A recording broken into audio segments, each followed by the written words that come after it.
Hey guys. Tonight we're stepping into a world where warmth was a luxury, and sleep was a nightly act of survival. You're standing, well, shivering, inside a small wooden hut somewhere in medieval Europe. Maybe the 13th century. Somewhere cold enough that your breath instantly turns to mist. The air smells like damp wood, smoke, and sheep. Outside, the wind howls like an angry spirit trying to pry its way through every crack in the walls. Inside, your only defense is a small fire pit that hisses more smoke than heat. And a pile of straw pretending to be a bed. You pull your cloak tighter and realize, if you were really living here, you probably wouldn't last a week. So, before you get comfortable, take a moment to like the video and subscribe, but only if you genuinely enjoy what I do here. And while you're at it, tell me where you're listening from, and what time it is where you are. Now, dim the lights, maybe turn on a fan for that soft background hum, and let's ease into tonight's journey together. You duck slightly under the low, creaking doorway as the wind slams against it. The hut groans like an old man complaining about the weather. Inside, it's barely big enough for a family of 5. And the walls, thin planks of timber packed with mud, do little to stop the cold. Every gust of wind finds a new way in. Like an uninvited guest, you hear the faint whistle through the cracks. And the roof trembles with each breath of the storm. The fire pit in the center glows weakly, its light flickering over rough-hewn faces. Smoke curls upward but doesn't quite make it out the hole in the ceiling. It lingers just enough to sting your eyes. Everyone's coughing, but no one complains. They've lived like this every winter since birth. The smoke, in some strange way, helps. It drives away insects, keeps the straw bedding from molding, and, according to some medieval wisdom, might even scare off evil spirits.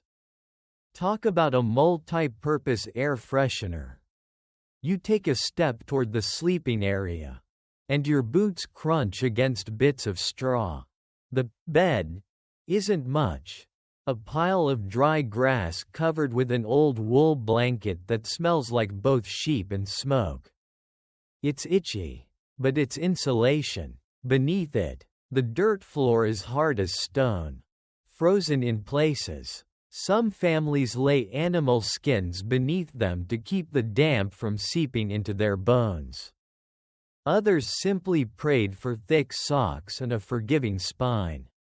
Outside, snow taps at the shuttered window. A square hole covered with oiled cloth instead of glass. It flutters like a dying heartbeat. The sound is rhythmic, almost hypnotic. Inside, a mother hums quietly to her baby, who's swaddled in layers of linen and fur. The melody blends with the crackle of the fire and the occasional snore from the corner. It's a strange lullaby, rough and tender all at once. Your eyes wander to the family's possessions, a few clay pots, some wooden bowls, a rusty iron pot hanging over the embers. There's a faint smell of stew, barley, turnips, maybe a bit of salted pork if they were lucky that week. Food was warmth too, in a sense. It wasn't just about filling bellies, it was about fueling the body enough to make it through another freezing night. You notice something odd: animals. Right here inside the hut. A goat tied near the wall. A couple of chickens in a corner. And maybe a pig snuffling softly in its sleep. It seems strange, but to medieval peasants, livestock were literal space heaters. They radiated warmth, and in return, the family didn't freeze. A fair trade, if you don't mind the smell. You try to imagine lying down here, Surrounded by all this smoke, sweat, straw, and livestock, the air feels heavy, thick with the breath of both humans and animals. Every inhale is a mix of life and survival. You lie back on the straw, feeling every stiff stalk poke your back, and think, people actually slept like this. Not for a night, for months, for lifetimes. The father, a man with hands like old leather, tosses another log onto the fire. Sparks leap and die before they touch the roof. He glances toward the door, probably wondering if the storm will tear it open again. Outside, wolves sometimes howled in the distance. The sound was eerie enough to make anyone scoot closer to the fire. No one wanted to be the one closest to the door. It's easy to romanticize the Middle Ages now, castles, knights, candlelight, but nights like this remind you that comfort was rare. And survival was a shared effort. You didn't just fight winter, you endured it. One breath at a time. The family settles in, they sleep in a pile.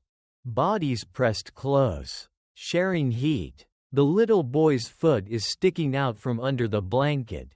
His mother tucks it back in. The room grows quieter, except for the occasional pop of the firewood. You close your eyes and let the rhythm of the night take over, the wind, the breathing, the small creaks of the wooden walls expanding and contracting with the cold. There's something strangely peaceful about it. Primitive, yes, but intimate. Every sound is part of life's fragile symphony, fire whispering, straw sighing, hearts beating. As you drift with them, your mind flickers through time. Centuries pass, but the image remains. Families curled up under rough blankets, surviving winters that would break most of us today. They didn't have central heating or electric blankets. They had resilience, and maybe that's what truly kept them warm. You smile a little, imagining yourself there for real, smoke in your hair, frost on your eyelashes, a goat chewing hay beside your bed. You'd probably last half a night before begging for a modern heater. But for now, as the fire dims and the night deepens, you're safe in this story. Warm enough, curious enough, and just sleepy enough to keep listening. The fire is little more than a dull red glow now, just enough to show the outline of the sleeping family. You can still hear the wind outside, pressing against the walls like a restless spirit testing its strength.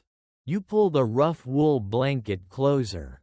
And that's when you realize, the real armor of a medieval knight wasn't the fire.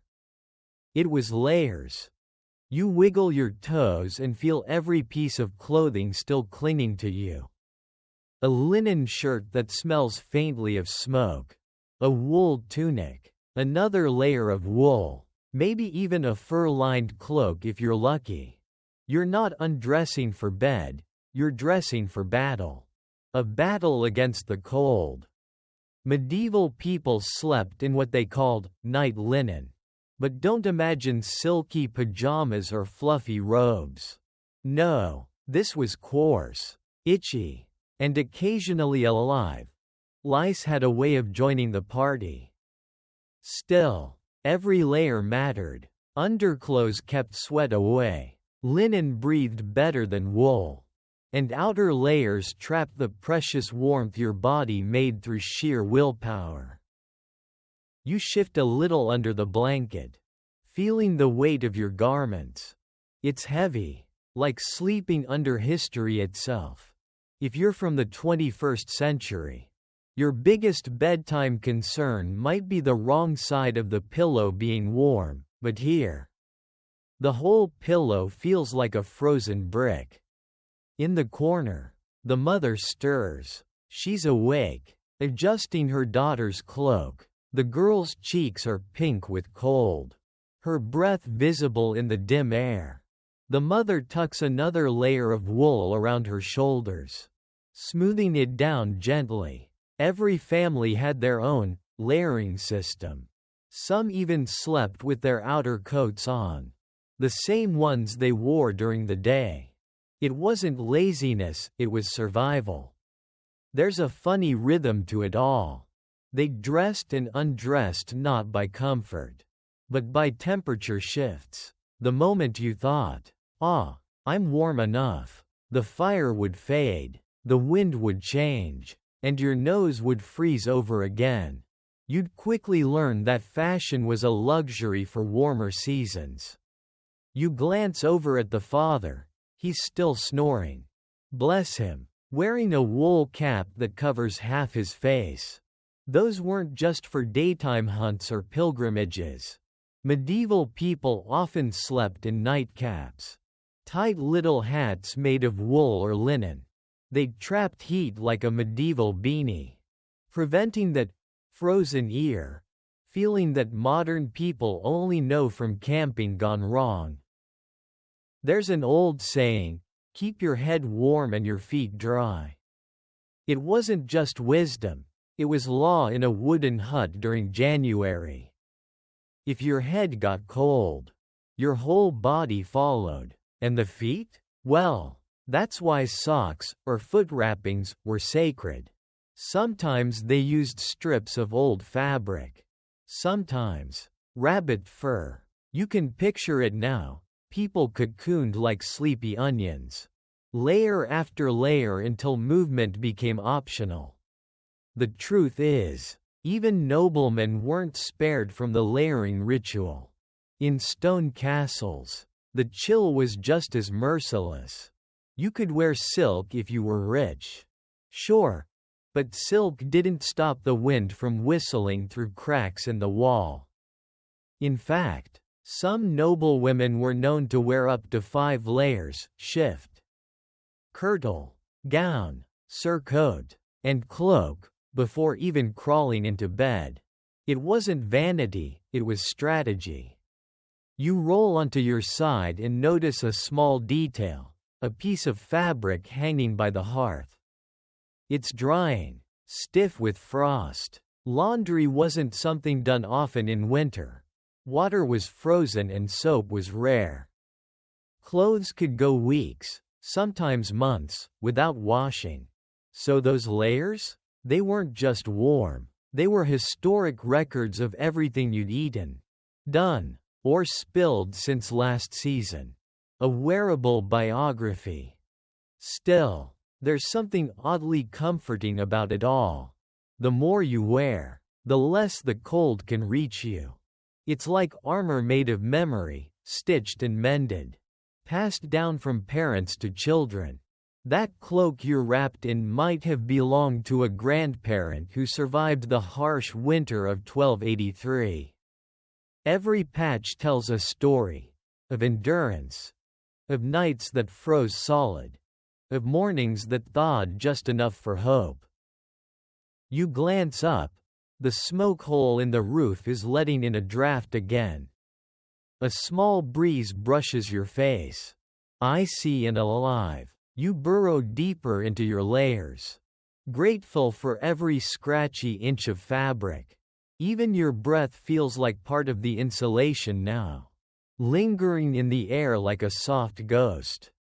Then there's that sound again, someone scratching. Not out of boredom, but necessity. Fleas and lice thrived in these conditions.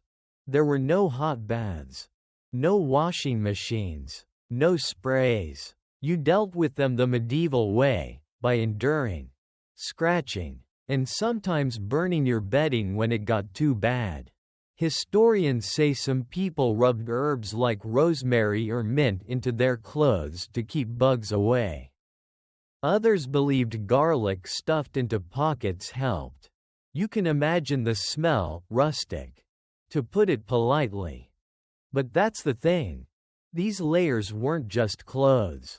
They were boundaries, between warmth and death, between you and the wild winter outside. And as the night deepens, You can almost feel the shared breath of everyone in the room blending together, raising the temperature just enough to keep frostbite at bay. It's a fragile balance, one broken window, one open door, and all that heat would slip away into the dark. The mother finally lies down again, sighing softly. The father's snoring continues its steady rhythm. The fire flickers low, but still glows just enough to reveal outlines of sleeping shapes, bundled, wrapped, cocooned. You can't tell where one person ends and another begins. That's how they survived, not just through wool and linen, but through closeness, through the shared warmth of bodies and breath and love. You shift again under your own imaginary blanket, feeling an odd sense of respect for them. They didn't have thermostats or heated floors, but they had grit, and enough layers to make a modern laundry machine cry. Tomorrow night, we'll peel back those itchy covers and discover what lay beneath: straw, dust, and secrets that scratch back. The fire's nearly out again. Just a faint pulse of red beneath a crust of ash. The kind that makes you wonder if it's even worth adding another log, or if you should just surrender to the cold. You roll slightly, and the sound beneath you isn't what you'd expect. It's not the soft give of a mattress. It's crunching, like dry grass underfoot. Congratulations! You've just discovered one of medieval Europe's most underrated inventions, the straw bed. At first, it sounds cozy, rustic even. Straw is golden, it's warm-looking, and it smells faintly of summer. But after about 2 minutes of lying on it, you realize the truth. This thing fights back. It scratches your skin, it pokes through the blanket, and it has a unique ability to find exactly the one place on your body that isn't protected by clothing. Still, it was revolutionary in its time. Before the straw bed, peasants often slept directly on the floor, or on piles of reeds and leaves. Straw, by comparison, was luxury. It was clean when new. It trapped warmth, and it kept sleepers above the damp earth. In a wooden hut where frost crept up from the ground like a living thing. That mattered. You shift again, feeling a piece jab your shoulder blade. Medieval people called these makeshift beds palliasse, stuffed sacks of straw, reeds, or hay. The word itself later gave us pallet, and honestly, that's exactly what it felt like, something between a bed and a horse stall. There's a faint rustling sound nearby. The mother in the hut is moving, adjusting the straw under her child. She shakes out the bedding, sending a puff of dust into the air. The particles catch the last orange light like drifting snow. She's doing this because fresh straw was essential. It wasn't just about comfort. It was hygiene, in the loosest medieval sense of the word. Straw attracted fleas, lice, and worse if left too long. Replacing it every few weeks was the only way to keep the vermin from becoming permanent roommates. Historians say that even in monasteries, where silence was sacred, you could still hear the soft swish-swish of monks shaking out straw each morning. The sound of modest cleanliness, in a world that didn't have soap or plumbing. The funny part? Peasants weren't alone in their straw struggles. Even nobles used straw beneath their feather beds, like a medieval box spring. Their layers were just more elaborate: straw base, mattress stuffed with feathers, linen sheets, and maybe, if they were really rich, a canopy to keep the cold drafts from whistling across their faces. You glance down at your own bed. The straw beneath you smells faintly sweet. but also a little earthy. The kind of smell that's halfway between freshly cut field and someone forgot to change this since last harvest. You push your hand into it, feeling the rough stalks and bits of husk. Somewhere in there, you imagine, a beetle is probably considering you the highlight of its evening. That's not paranoia, it's history. Contemporary records describe families sharing their sleeping spaces with mice, rats, and fleas. There's even a 15th-century household manual that gently recommends renewing one's straw in spring and at Michaelmas. For comfort and health. Translation: change it twice a year if you value your sanity. Still, there's a strange poetry to it. The same straw that once cushioned oxen and filled barn roofs was now what kept people alive through the cold. You can almost picture it, harvested from the fields in late autumn, bundled and carried home in wooden carts, tied up and stored for the winter. A golden thread connecting life, death, and sleep. You lie back and close your eyes, trying to ignore the phantom itchiness. The fire pops softly. The wind outside hasn't eased, it never really does, but inside, there's a rhythm to the discomfort, a kind of acceptance. You start to see why this was normal. People didn't expect softness back then. They didn't chase comfort, they chased survival. Their version of a good night's sleep meant not waking up with frostbite, or not sharing your blanket with too many insects. If you got 6 hours of warmth, that was paradise. The little boy beside you stirs, rolling over with a groan. His father grunts something unintelligible, probably a half-asleep complaint about straw in his mouth. Everyone adjusts, a collective rustle of limbs and fabric. The hut becomes quiet again. It's in these moments you realize that community was built, not over feasts or festivals, but in shared discomfort. Every sound, breathing, shifting, sighing, was proof of life, of survival, of one more night endured together. You glance toward the fire again. It's fading fast now, leaving only a soft orange pulse. You think about how each person here knows exactly how long that glow will last. They've measured nights by embers, not clocks, and when the fire dies completely, they'll rely on each other's warmth, the straw beneath them, and perhaps a whispered prayer that morning will come quickly. And when it does, when light finally creeps through that cloth-covered window, they'll rise. Stretch, shake out the straw again, and do it all over. Every day, until spring. You take a deep breath. The air tastes of smoke and hay. It's not pleasant, not really, but there's something grounding about it.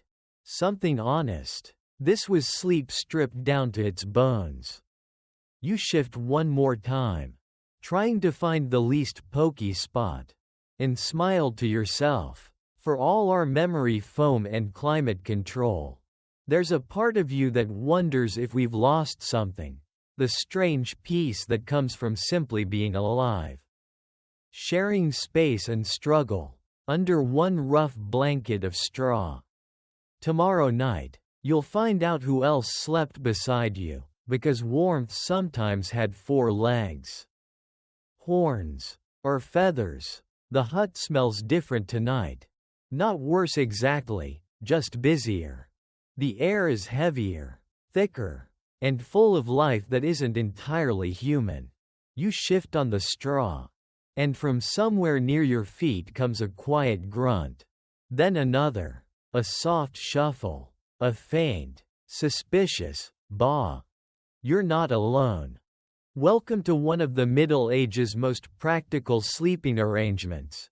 Sharing your room, and sometimes your bed, with animals. You sit up slightly and glance around the dim, smoky hut. The fire is smaller tonight, its glow flickering across wooden walls that look more alive in shadow than in daylight.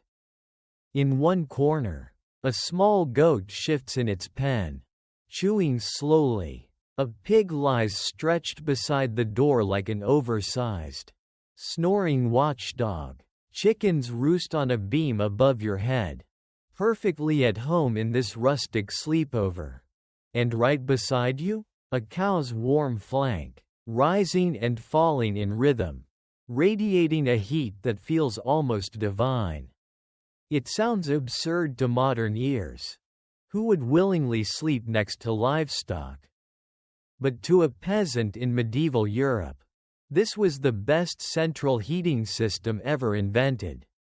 Think of it, a wooden hut, poorly insulated, no glass in the windows, wind howling through cracks. A fire helped, sure, but it couldn't last the whole night.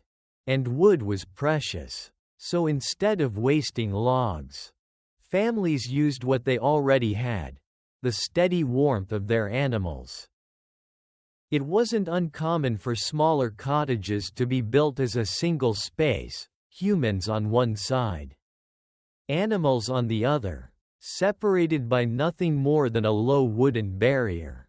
The heat from the beasts drifted upward, keeping everyone a little less frozen. Some houses even had the livestock below the sleeping area, like a furnace with hooves. The logic was simple. The cow eats all day, burns fuel, and radiates body heat. Why waste it? You lean closer to the fire and glance at the pig by the door. Its breathing is deep, steady, like a strange lullaby. Pigs were prized for their warmth, round, solid, and generous with heat. Of course, they were also generous with smells. You wrinkle your nose. That's the trade-off. Comfort came with atmosphere. The chicken above your head shifts, feathers rustling softly. It coos once, settles again. In the corner, the goat snorts, and you swear it's giving you side-eye. You can't help but laugh under your breath. It's not a bedtime scene from a fairy tale, but from survival itself. Families called this way of living, under one roof, one breath, humans and animals sharing the same air, warmth, and sometimes fleas. Hygiene was never the selling point. But imagine waking up to the sound of a cow sighing in its sleep, or the faint cluck of a chicken announcing dawn. It was noisy, yes, but it was life. And if you're wondering whether this kind of setup ever went wrong, oh, it did. There are records of people complaining that pigs rolled too close to the fire, or goats ate through bedding in the night. One chronicler even mentioned a man who woke to find his prized goose nesting in his pillow straw. You could say bedtime came with unpredictable side quests. You pull your blanket tighter and glance toward the ceiling.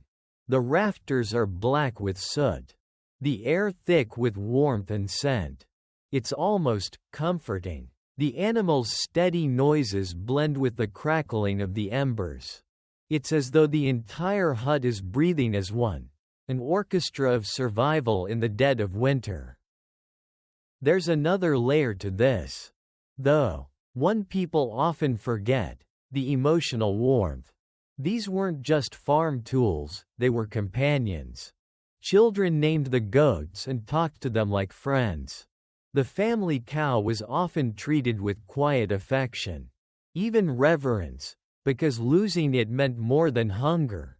It meant losing your heat source, your milk, your livelihood. The bond was practical, yes, but also deeply personal. You close your eyes for a moment. The scent of hay, smoke, and animal breath fills your lungs. There's a certain rhythm to it, steady, Slow, ancient. You imagine you could almost fall asleep here, pressed between straw and fur, your heartbeat syncing with the creatures around you. Of course, it wasn't glamorous. You'd wake up itchy, stiff, and possibly with a new flea family of your own. But you'd wake up, and that was the point. A historian once joked that the medieval poor were environmentalists by necessity, recycling everything, wasting nothing. And here it shows. Every calorie of heat mattered. Every creature's presence was part of the household design. The pig wasn't just dinner in waiting, it was a thermal battery. You glance over at the boy sleeping across the hut. His little hand rests against the goat's back, fingers twitching with dreams. His breath fogs faintly in the cold air. There's something tender about it, this harmony between people and animals, both equally fragile against the winter. Outside, the wind wails through the frozen trees. Inside, you're surrounded by life. Hooves, snouts, feathers, fur. It's chaotic, noisy, and warm. You can't help but smile at the absurd beauty of it. If you've ever complained about your pet snoring at night, imagine this. A whole barnyard symphony humming you to sleep. The rustle of hay, the grunt of pigs, the faint bleat of goats, a lullaby of survival.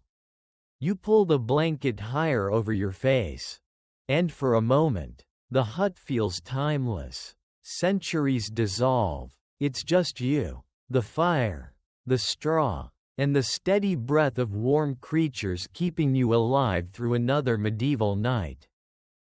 Tomorrow night, you'll meet the next challenge, the fire itself. Too little, and you freeze. Too much, and you burn. The fire has become a fickle friend.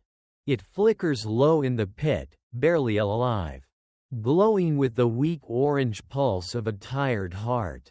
Every time you think it's gone out, it crackles just once more, as if to whisper, "Don't forget me." But you can't forget it. Not here, in this wooden hut, during the worst of winter. The fire isn't a comfort, it's a gamble. You sit close to it, rubbing your hands, watching the smoke rise and drift sideways through the dim room. There's a hole in the roof meant to let it out. But the hole has ideas of its own. Sometimes it breathes, sometimes it doesn't. Tonight, it doesn't. The smoke curls downward like a living thing, finding your face no matter where you sit. You cough softly, eyes watering, and think, how did they live like this every night? The truth is, they didn't live comfortably. They survived creatively. Medieval fire pits, often called hearths, were placed right in the center of the hut, with a small gap in the ceiling above. There was no chimney in most peasant homes. Chimneys were expensive. Luxury features for nobles and monasteries. The average family lived in smoke. It coated everything: hair, walls, lungs. You could tell how long someone had lived in their house by the thickness of soot above their fire. You imagine that smell, the heavy, sweet, tar-like tang of wood smoke clinging to wool. It never leaves. Every cloak, every blanket, every strand of hair smells like it. There's no escape, no fresh air button to press. The only choice is to get used to it. You poke at the embers with a stick. Sparks leap upward, then fade in midair. You picture them dancing around the room like tiny fire spirits, playful but dangerous.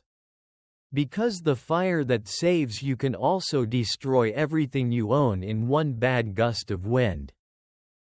The villagers knew this. Fires were watched like sleeping dragons. Someone always had to stay alert, usually the father. Sometimes an older child. You can almost hear the murmured arguments. No. You stay awake. I did last night. It wasn't paranoia, it was insurance. A single spark landing in the straw bed, and the whole hut could vanish in minutes. You pull the blanket around your shoulders tighter, feeling the heat on your face and the chill on your back. That was the rhythm of medieval nights, too hot in front, freezing behind. You'd twist and turn, trying to find that perfect in-between, what they called the fire's reach. Too far, and you shiver. Too close, and your boots start to smoke. In the corner, the mother rises quietly. She adds a log to the fire, moving slow to not wake the children. The wood hisses, wet with sap. For a moment, the flames surge, brightening the room, painting the walls gold and shadow. You can see everyone's faces clearly now, exhausted, soot-stained, but peaceful. That light, fleeting as it is, meant everything. In a world with no electricity, fire was the center of life. People cooked on it, prayed near it, told stories beside it, and slept to its song. It wasn't just heat, it was connection. But the relationship was complicated. Too much wood and you'd choke on the smoke. Too little and you'd wake to frost on your blanket. There was a fine art to firekeeping, passed down through generations. You didn't just build a fire. You tuned it, like a musician adjusting a melody. The sound it made mattered, too. The right fire didn't roar, it sighed. It spoke softly, breathed with you. You could tell by its sound whether the wood was too green, too dry, or just right. Some people even claimed they could tell the weather from the way the flames bent or the smoke curled.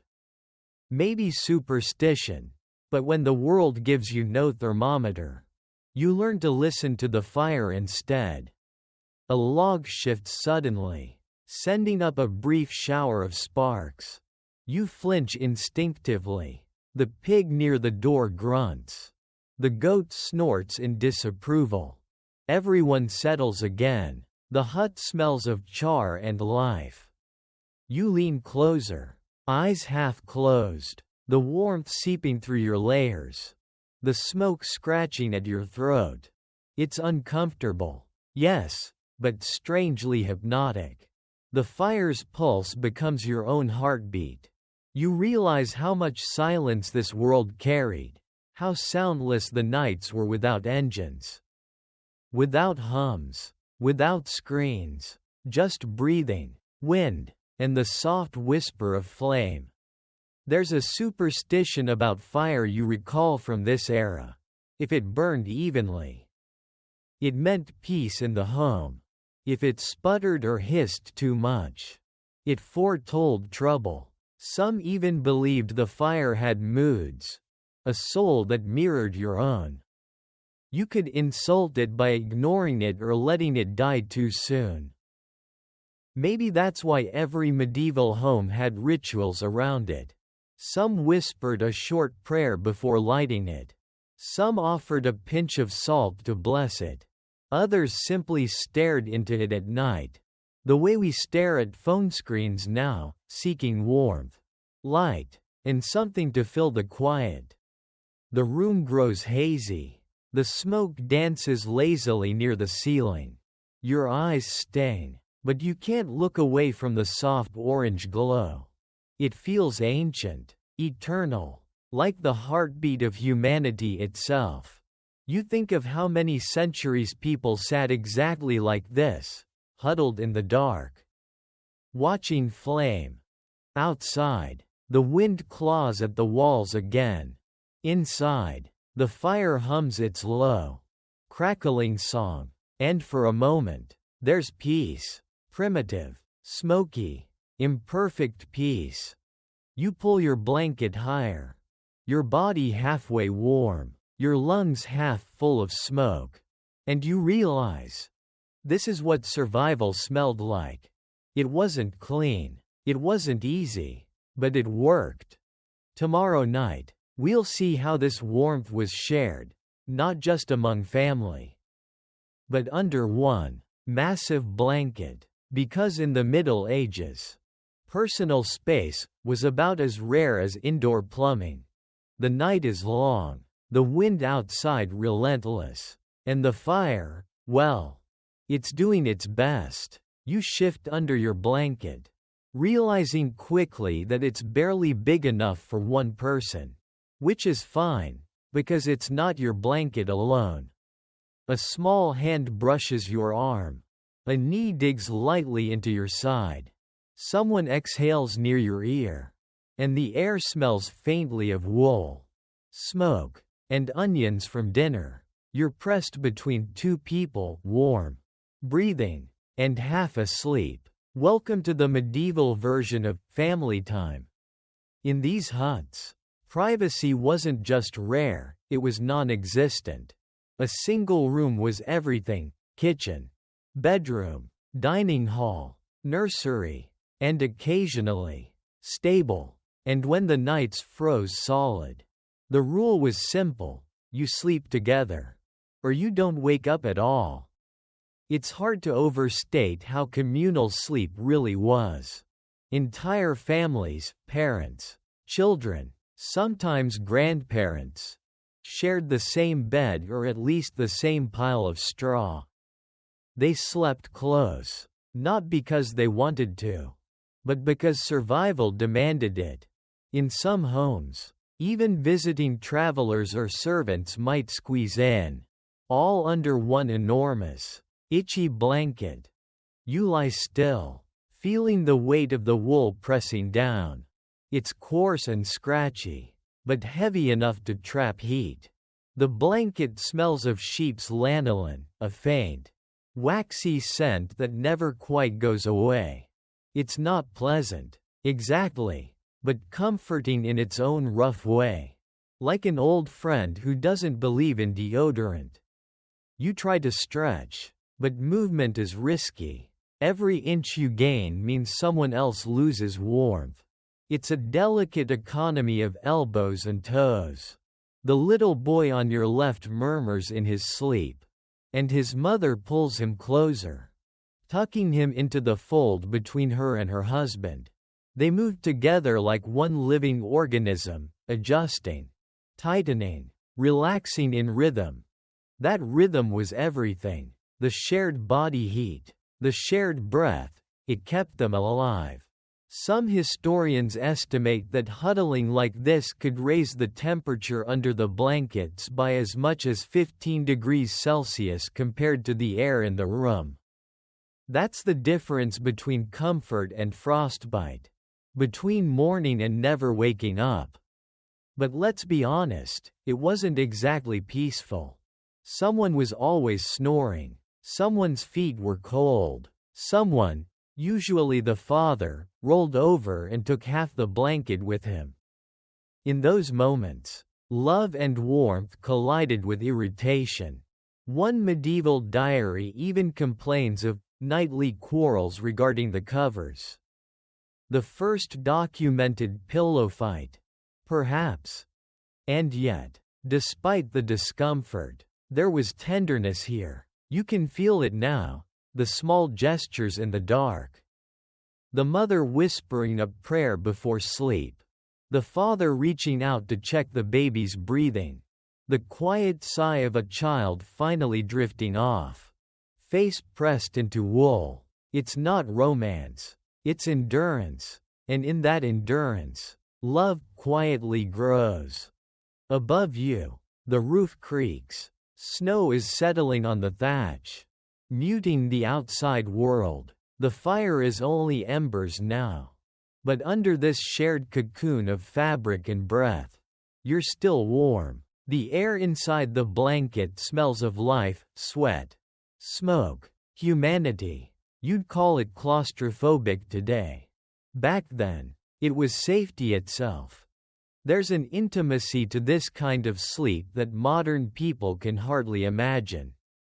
Today, We chase silence and solitude, earplugs, blackout curtains, temperature control. But here, sleep is a group effort. You can't isolate from the world because the world is right beside you, snoring in your ear, stealing your blanket, occasionally kicking you in the shin. You remember the concept of the great bed of Ware, a famous English inn's bed from the 16th century, so large that 12 people could sleep in it at once. Imagine that. Strangers, piled in layers like lasagna, each pretending this was normal. And it was normal. Travelers often shared beds with strangers to save heat and space. If you were lucky, you got a polite companion. If not, well, you'd at least be warm. Of course, people drew boundaries. In some regions, couples slept, head to foot, to avoid accusations of impropriety when guests shared their bedding. Children were often placed between parents as both insulation and modesty buffer. Everyone learned to navigate the strange choreography of communal sleep, shifting, breathing, adjusting, forgiving. You glance across the dark room again. The mother hums faintly, half dreaming, the melody rising and falling with the fire's pulse. The goat snorts softly in its corner, as if joining in. The warmth beneath the blanket is thick now, too warm almost, and you loosen the fabric just enough to breathe. Cold air rushes in like a reminder. You're still at the mercy of the winter. There's a saying from this era: better to share a bed than a grave. Morbid? Maybe. Accurate? Absolutely. In a world where winter claimed the careless, the isolated, and the unlucky, every shared breath was a small act of defiance. You listened to the room's quiet symphony, the slow breathing, the creak of timbers, the sigh of the wind. You realized that this closeness, this absolute absence of space, wasn't a burden to them. It was what life was. Warmth meant contact. Comfort meant community. Some historians argue that sleeping together like this made medieval families emotionally closer. 2. There was no escaping each other's rhythms, no hiding from a cough, a cry, or a prayer. Everything was shared. Even dreams seemed to overlap, whispered in the dark before fading into sleep. The fire pops once, casting a final glow on the wall. You see faces, peaceful, exhausted, alive. You settle deeper under the blanket, shoulder to shoulder, heartbeat to heartbeat. And somewhere between the snores, the whispers, and the soft rustle of wool, you begin to understand something simple and profound. They didn't sleep in spite of each other. They slept because of each other. Tomorrow night, we'll find out what happened when the warmth faded, the coldest hour before dawn. When even the fire stopped pretending to help. The night stretches on endlessly. Time has lost its edges. The fire is a dark mound now, its glow reduced to faint red threads. The air feels heavier. The hut seems to hold its breath. You shift slightly under the blanket. And that's when you realize the warmth is gone. Welcome to what medieval people quietly called the death hour. The coldest moment before dawn. It's somewhere between 2 and 4 in the morning. That strange space where even the air seems too tired to move. The fire has burned out. The animals have gone still. And your breath floats like smoke in the dimness.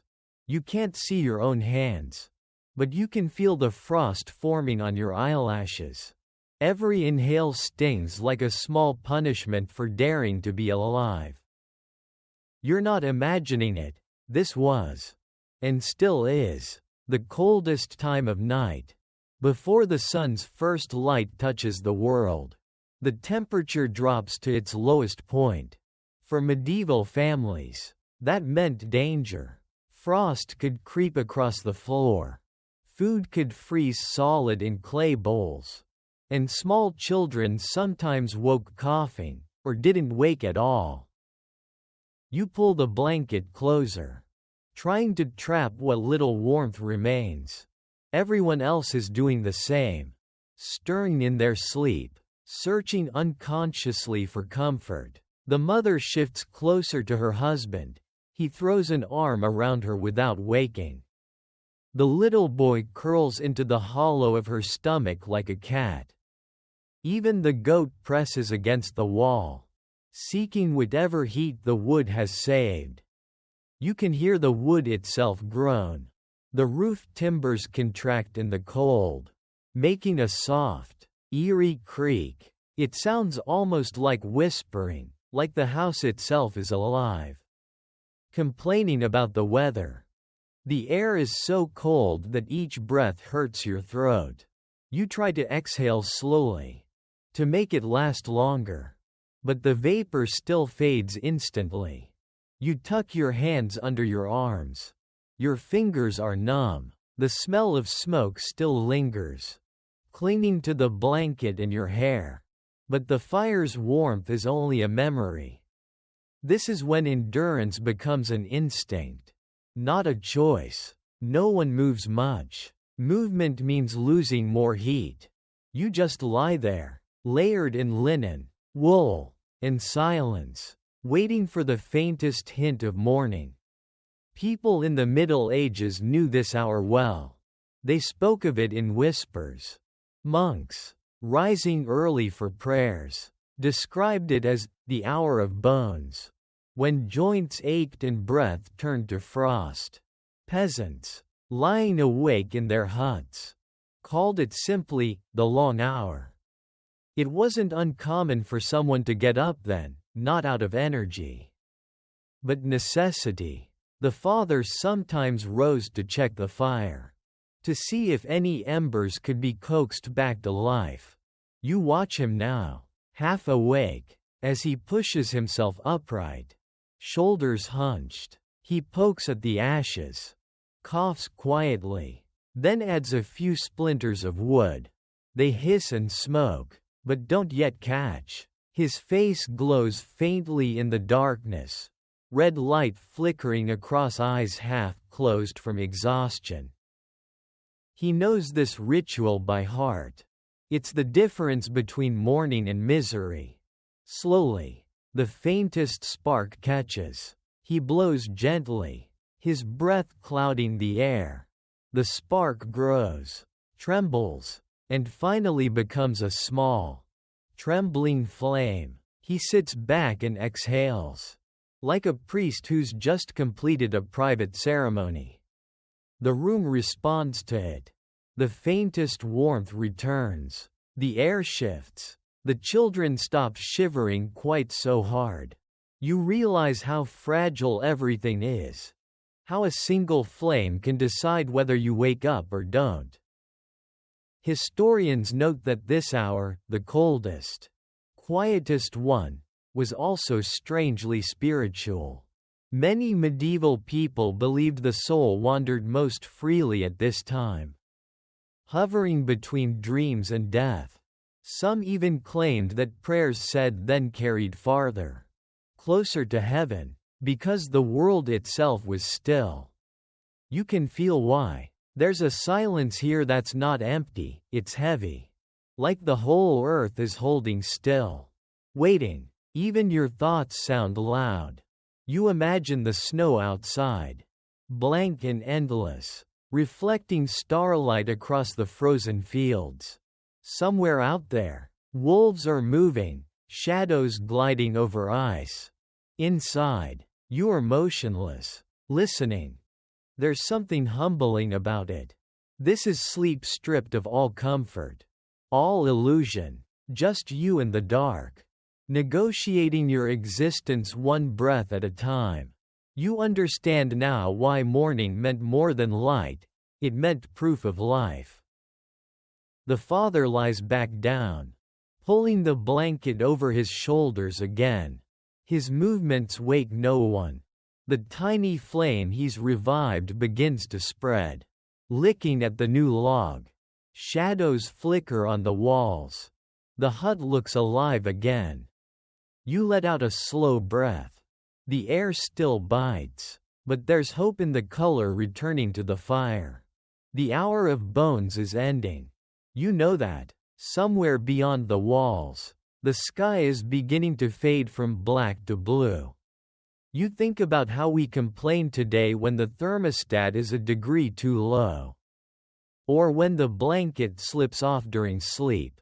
Here, every night was a battle quietly fought, and quietly won.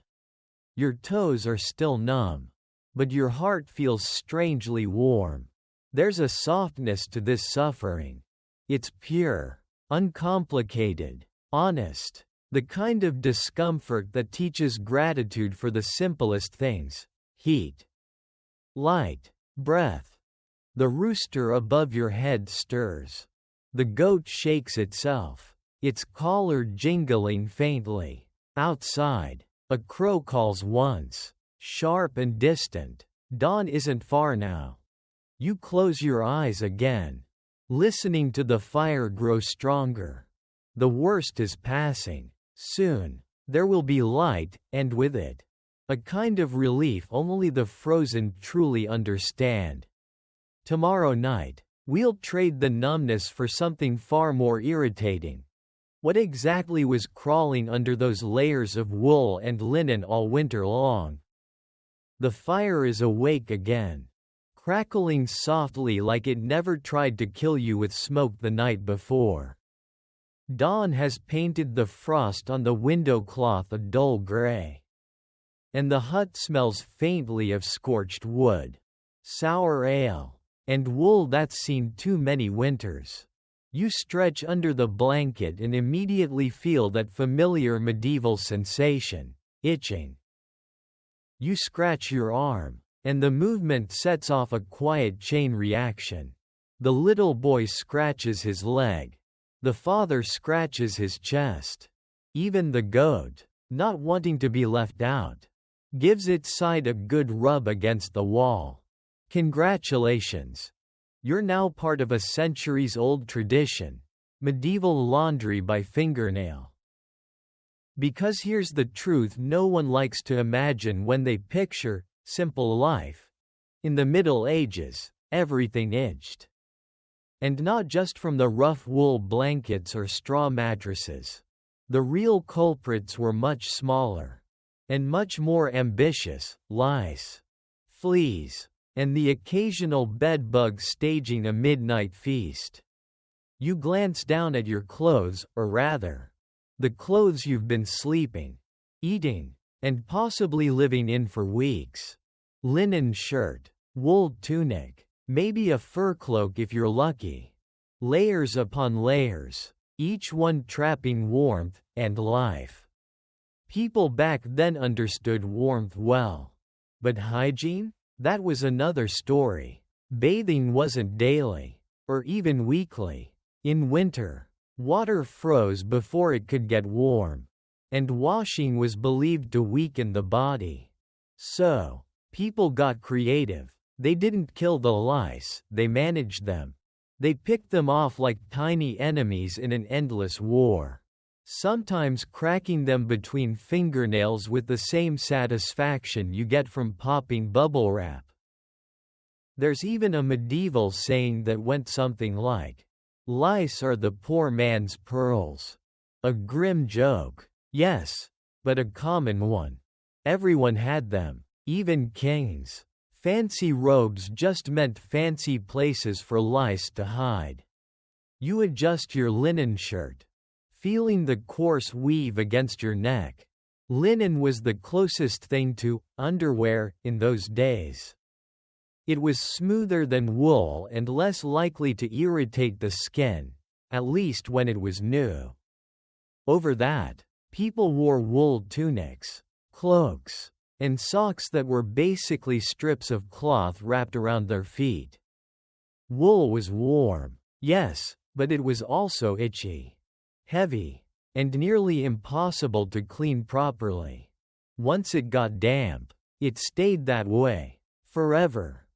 You can almost hear a modern washing machine weeping somewhere in the distance. The mother of the house is already awake, combing her daughter's hair with a wooden comb that looks more like a weapon. The girl winces, but doesn't protest. She knows it's necessary.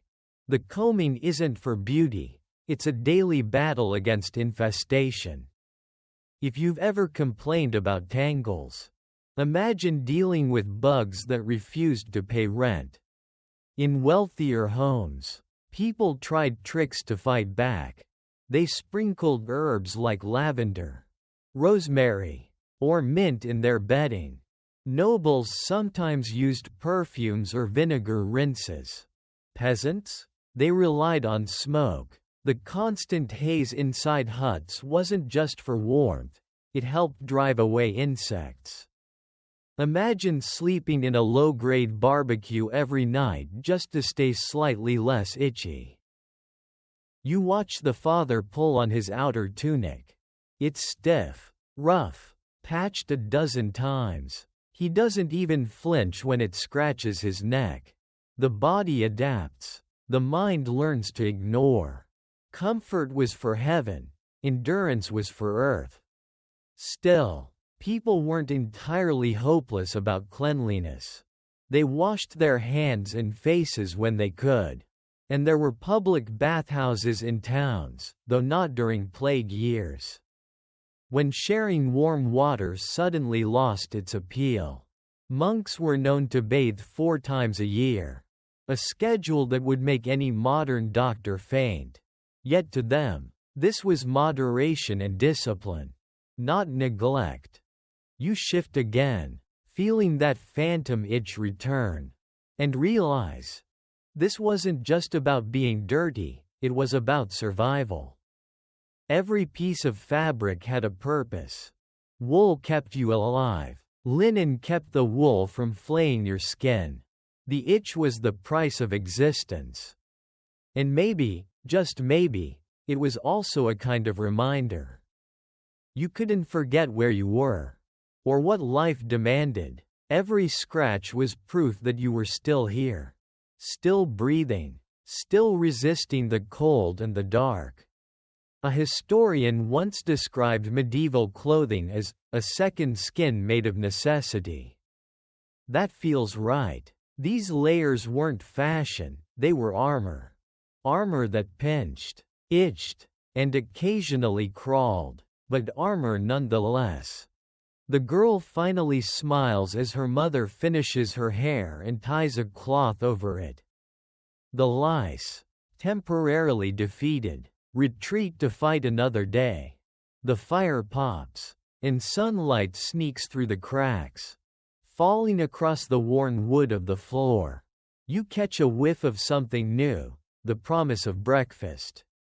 Maybe warm ale or barley porridge, thick enough to hold a spoon upright. And suddenly, despite the smoke, the itching, and the dirt, this life doesn't seem quite as miserable. Because under all the discomfort, there's resilience. People adapted to their world instead of expecting it to adapt to them. They didn't chase comfort, they cultivated tolerance. You pull your blanket tighter, smiling faintly. The itch lingers, but so does the thought. Maybe the real strength of the Middle Ages wasn't in swords or castles. It was in learning to live with everything that made you uncomfortable. And still finding sleep. Tomorrow night, we'll take a lighter turn, quite literally. Because when everyone's asleep in one smoky room, you can't ignore the symphony that comes next, snoring. The hut is finally quiet, or so you think. The fire has settled into its steady breathing. A low whisper of heat beneath blackened logs. The air has softened, the light dimmed, and everyone has drifted into that fragile peace between exhaustion and sleep. You close your eyes, ready to join them. Then it begins. A deep, rumbling sound, like distant thunder. It starts with the father. His snores rise from the dark, slow and steady, vibrating the straw beneath you. A moment later, the mother joins in, hers lighter, faster, a rhythmic counterpoint to his bass. Together, they form the kind of duet you can't escape. You open one eye and glance around. The boy mumbles something in his sleep and rolls over. Even the goat snorts softly, almost as if keeping time. Congratulations! You're now attending a medieval midnight concert, snoring in G minor. It's funny, isn't it? How sound carries differently in a small wooden hut. The walls are thin, the air thick, and there's nowhere for the noise to go. Each breath, each grunt, each snuffle fills the space, blending into something almost musical. Almost. Snoring wasn't new to the Middle Ages, of course. People have been sawing logs since the first human fell asleep beside another. But imagine it here, one room, 6 people, a handful of animals, all snoring in overlapping rhythms. It wasn't silence that marked medieval nights, it was life. You pull the blanket closer and try to find your own place in the soundscape. The father's snore deepens, like a bear in hibernation. The mother's catches slightly on each exhale, as though she's trying to correct him mid-dream. Somewhere nearby, a chicken lets out a confused cluck, then settles again. A mouse rustles through the straw under the bed. You can't help but smile. This is what peace sounded like before machines, before cities, before anything electric. And the thing is, it wasn't even considered rude. Snoring wasn't a flaw. It was proof that you were alive, warm, and breathing through the night. In fact, some medieval folk believed that snoring meant your soul was deeply at rest. Others joked it was the body's way of scaring away evil spirits. A righteous man snores like thunder. One saying went, "You wonder what it must have been like for monks in monasteries, sleeping side by side in long, cold dormitories. Rows of snoring men wrapped in wool habits, each sounding like a distant storm at sea." One chronicler, bless him, once complained that he couldn't sleep because Brother Matthew's breath labored like a forge bellows. Apparently, even divine service didn't come with earplugs. But back in your hut, there's something endearing about it. Every snore, every shifting limb, is part of a rhythm that says, "We survived another day." You can't help but feel comfort in that. Then, suddenly, silence. The father's snoring stops. You hold your breath. Everyone does, even the goat, as if waiting for the world to start again. Then, there it is, a snort. A gasp. A mighty inhale that sounds like a blacksmith's bellows returning to life. The little boy giggles in his sleep. His mother, still half dreaming, murmurs something and swats her husband's arm. He mumbles, rolls over, and the entire hut shifts as the straw crunches beneath them. The snoring resumes, louder than before. The air is warm now, humid with breath and life. The smell of wool and smoke has become its own kind of lullaby. You feel your eyes grow heavy, but your mind drifts, still listening. It's strange, but comforting, the reminder that sound, even rough and imperfect, can make you feel safe. There's science behind it, though medieval people didn't know it. The human brain relaxes around familiar noises. The rhythm of someone else breathing nearby, even snoring, tells your body that you're not alone, that the danger has passed, that it's safe to sleep. You let that thought sink in as the fire crackles faintly. The wind outside is still scraping against the walls. But inside, the symphony continues, breaths, sighs, grunts, and the occasional goat mutter. You imagine what it must have been like centuries ago. Entire villages sleeping within earshot of each other, sound overlapping through wooden walls, blending into one long, communal exhale. It wasn't peaceful by modern standards, but it was profoundly human. Every sound was connection, every snore, a lullaby of survival. You shift slightly, your blanket brushing against rough wool. The father's snores fade for a moment, replaced by the child's soft breathing. The mother murmurs in a dream. You close your eyes again, smiling faintly. The hut is alive, not just with noise, but with proof of life itself. If you ever find yourself alone in the silence of a modern room, remember this. Once upon a time, sleep was full of sound, messy, imperfect, and deeply comforting. You didn't fall asleep to escape the noise, you fell asleep inside it. Outside, the wind begins to calm. The fire sighs one last ember.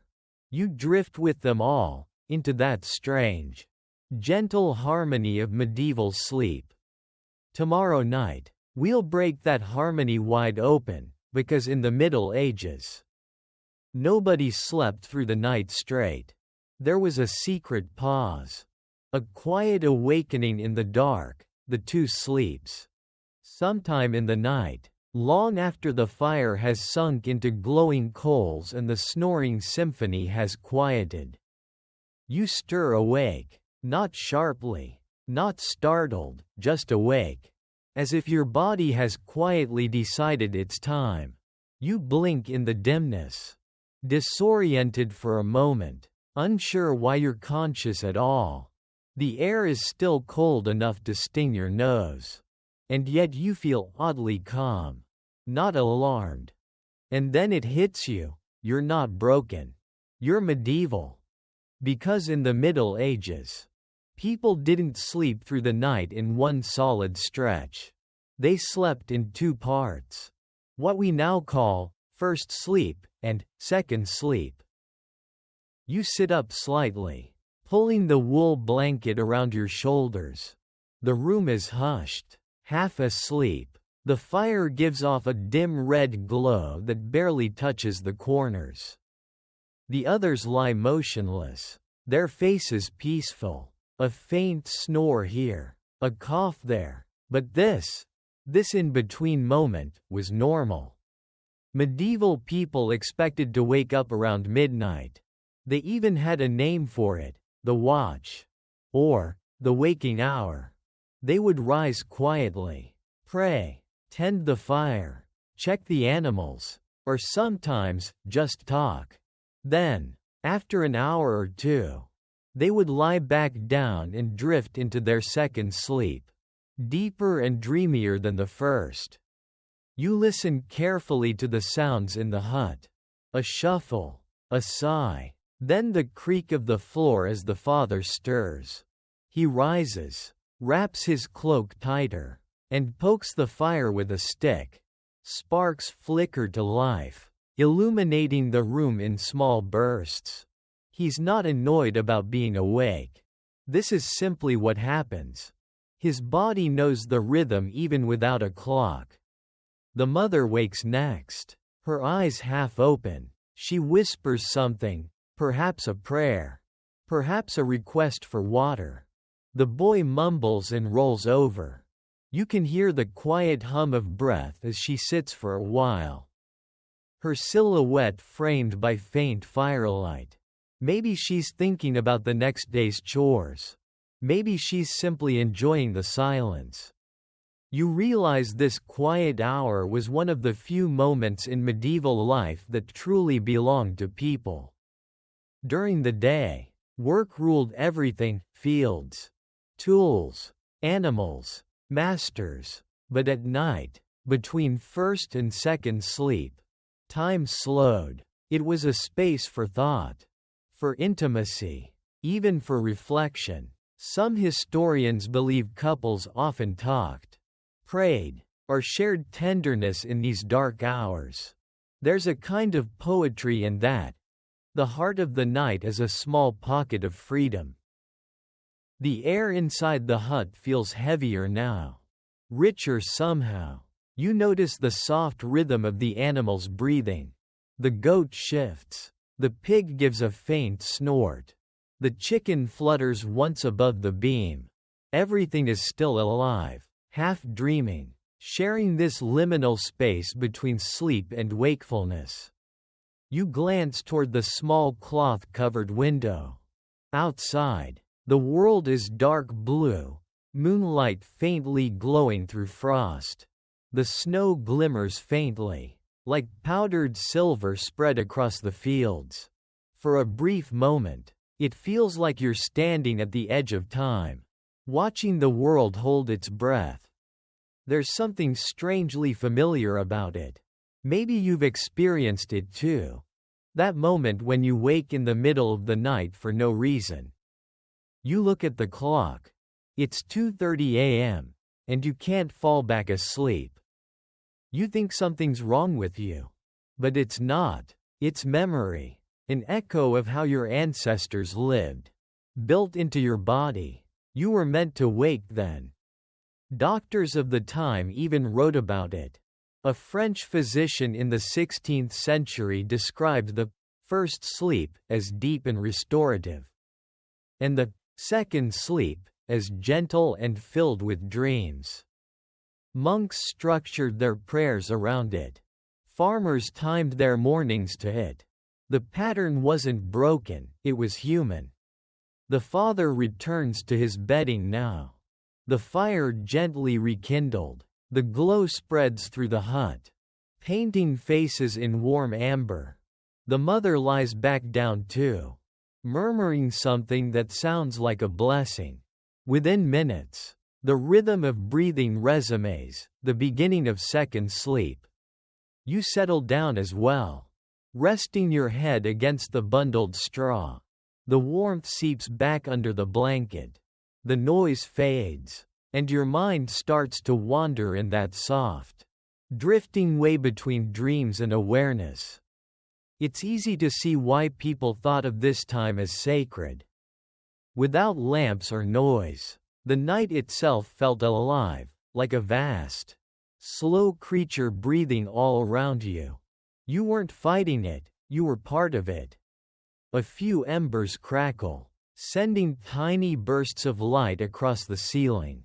You imagine hundreds of huts just like this one scattered across medieval Europe, each family lying together, half awake, whispering, praying, waiting for their second descent into dreams. The collective stillness of millions of souls in the middle of the night. It's oddly beautiful. Soon, your body surrenders again, your eyes close, your breathing deepens, and you fall into second sleep, deeper this time, heavier. Somewhere in the dark, the rooster shifts, impatient for dawn, but for now, you belong to the oldest rhythm in the world. Sleep, wake, and sleep again. Tomorrow night, we'll slip into that space between dreams, where people believed their nightly visions weren't just random stories, but messages. Because in the Middle Ages, dreams were not entertainment, they were omens. The tavern fades behind you, and the noise of the world quiets until only your footsteps remain. The road ahead gleams faintly in moonlight. The air is cold, but something softer than silence follows you, the whisper of dreams. Waiting. You find yourself in a small cottage at the edge of the village. The fire is out now. The coals buried under ash. The family sleeps, bundled close together on straw mattresses. The air smells of smoke and wool. And in the stillness, you realize, this is when the Middle Ages truly came alive. Not in daylight, but in the unguarded theater of dreams. Back then, people didn't think of sleep as a blank space. It was a journey, a crossing between the body and the soul. Between earth and heaven, and sometimes hell. To close your eyes was to open a door. You listen. The father shifts in his sleep, muttering something, a prayer or a plea. You can't tell which. His brow furrows. His hand twitches. He's dreaming, and in his mind, he might not be here at all. Dreams carried weight in this world. They weren't random, they were messages. From God, from saints, from the dead, from demons, every class of person, from king to farmer, treated dreams like letters written by invisible hands. Some sought their meanings in prayer. Others feared them so deeply they refused to speak them aloud. You glance toward the mother. Her breathing is even, calm, but her lips move faintly. In her dream, she might be back at her childhood home, standing by her first hearth. Or she might be walking a frozen road with no end. To dream of journeys was said to mean change was coming. To dream of fire meant danger or passion. The meanings shifted like the wind. And there, in the corner, the boy tosses in his sleep. A faint whimper escapes his throat. He's too young to know what dreams are. But already he's learned to fear the bad ones. Nightmares were seen as visitors, the kind that slipped through cracks when prayers went unsaid. If a child woke crying, the mother might make the sign of the cross over his heart or whisper a charm, "Go out. Dark dream, take nothing with you." You can almost feel the weight of those words hanging in the air. In wealthier homes, people even paid interpreters, wise women or priests, to explain their dreams. Entire books were written on the subject, guides filled with symbols and meanings. Dreaming of water meant hidden emotion. Dreaming of a ladder meant a message from heaven. Dreaming of your teeth falling out, well, even they agreed that one was bad news. But it wasn't all fear. Dreams could also be gifts. Stories spread of monks who dreamed of saints guiding them to hidden relics. Or peasants who saw angels in their sleep and woke to find miracles waiting. In a world without science, dreams were both prophecy and confession. You can't help but smile at the thought. Even now, centuries later, we still wake wondering what our minds were trying to tell us. The wind moves against the window. It rattles softly, and for a moment, you imagine the dreams inside the hut shifting, responding, like water stirred by an unseen hand. You remember a tale told by medieval healers. They said that dreams escaped through breath. That if you watched someone sleep and saw their breath curl strangely in the air, it was their dream wandering free for a moment before returning. The idea is oddly beautiful, that our inner lives are never truly ours alone. The father sighs in his sleep. You wonder what he sees. Maybe he's walking through a field of gold under summer sun. Maybe he's back at war, hearing the clash of swords. Maybe he's just resting in silence, his only dream being not to dream at all. For the medieval soul, the night was divided not just by hours, but by layers of being. The body slept, but the spirit traveled. People believed the soul could leave the body during sleep, float above, wander the fields, visit the dead, even speak with God. It was both thrilling and terrifying. Because what if it didn't return? To guard against that, they prayed before bed. You might recognize the rhythm. Even now. If I should die before I wake. That's not poetry. It's survival instinct in a world where both sleep and death began with closing your eyes. You glance back at the boy. He's still now. Finally calm. The mother stirs once, checking him instinctively even while half dreaming. The father's breathing deepens. And then, you notice something faint, a sound like a sigh. But not quite. The thatched roof creaks. The shadows shift. You almost think you hear voices. Not loud, not clear, just fragments of speech that seem to hover at the edge of waking. Maybe it's the wind, maybe it's the residue of dreams, their soft murmurs escaping before dawn. The room feels thick with presence, as if everyone here is both sleeping and not sleeping at once. The boundary between dream and world is paper thin. And then it happens, a sudden start. A gasp. The father wakes, eyes wide. He looks around, heart pounding, disoriented. The mother reaches over. Bad dream? She whispers. He nods. Someone called my name. She sighs softly. Then you must pray for them. She says. The dead call out when they're cold. He rubs his face, mutters a prayer, and lies back down. Within moments, sleep takes him again. You sit there, the air still rippling with the echo of his words. The dead call when they're cold. It's both superstition and poetry.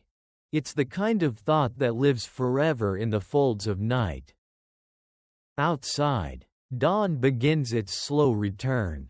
The dreams dissolve. The hut breathes as one again.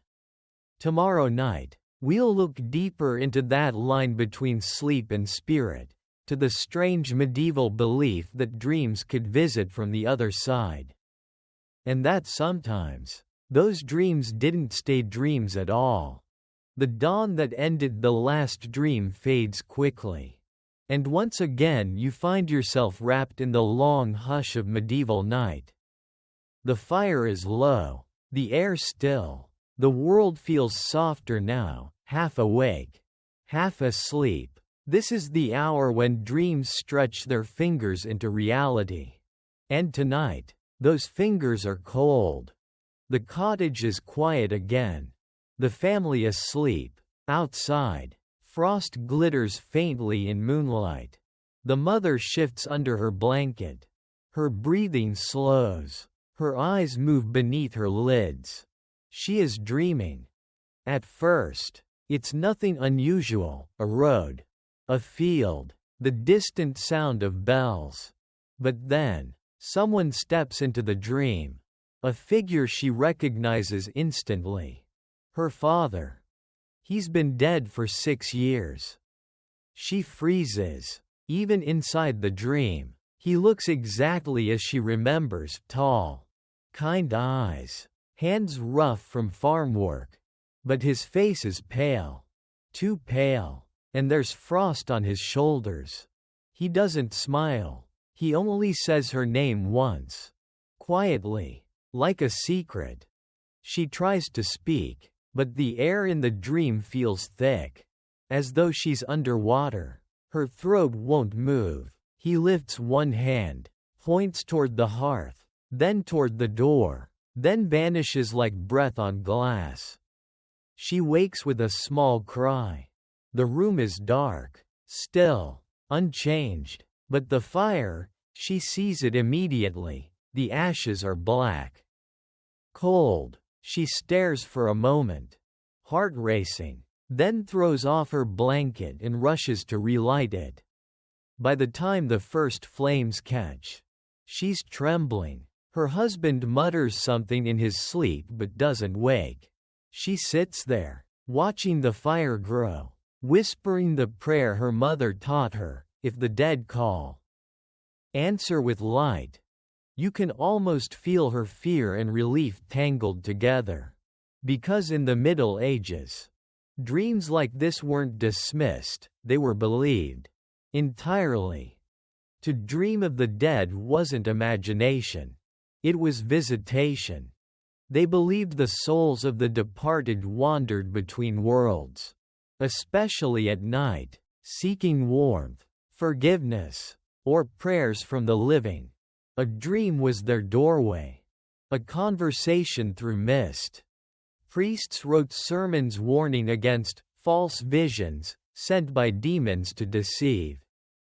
But for ordinary people, these encounters were part of life.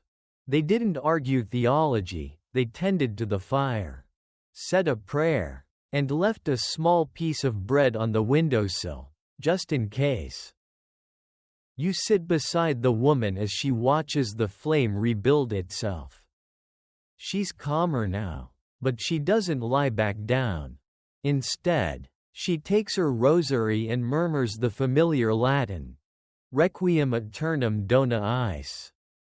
Grant them eternal rest. Her lips move without thought, habit, fear, love. For a while, the only sound is the crackle of the rekindled fire. Then, slowly, the boy stirs. He opens one eye and mumbles, "Mama, who were you talking to?" She smiles faintly, just saying a prayer. He yawns. "For who?" "For those who dream of us," she says softly, smoothing his hair. He doesn't understand, but he smiles anyway and drifts back to sleep.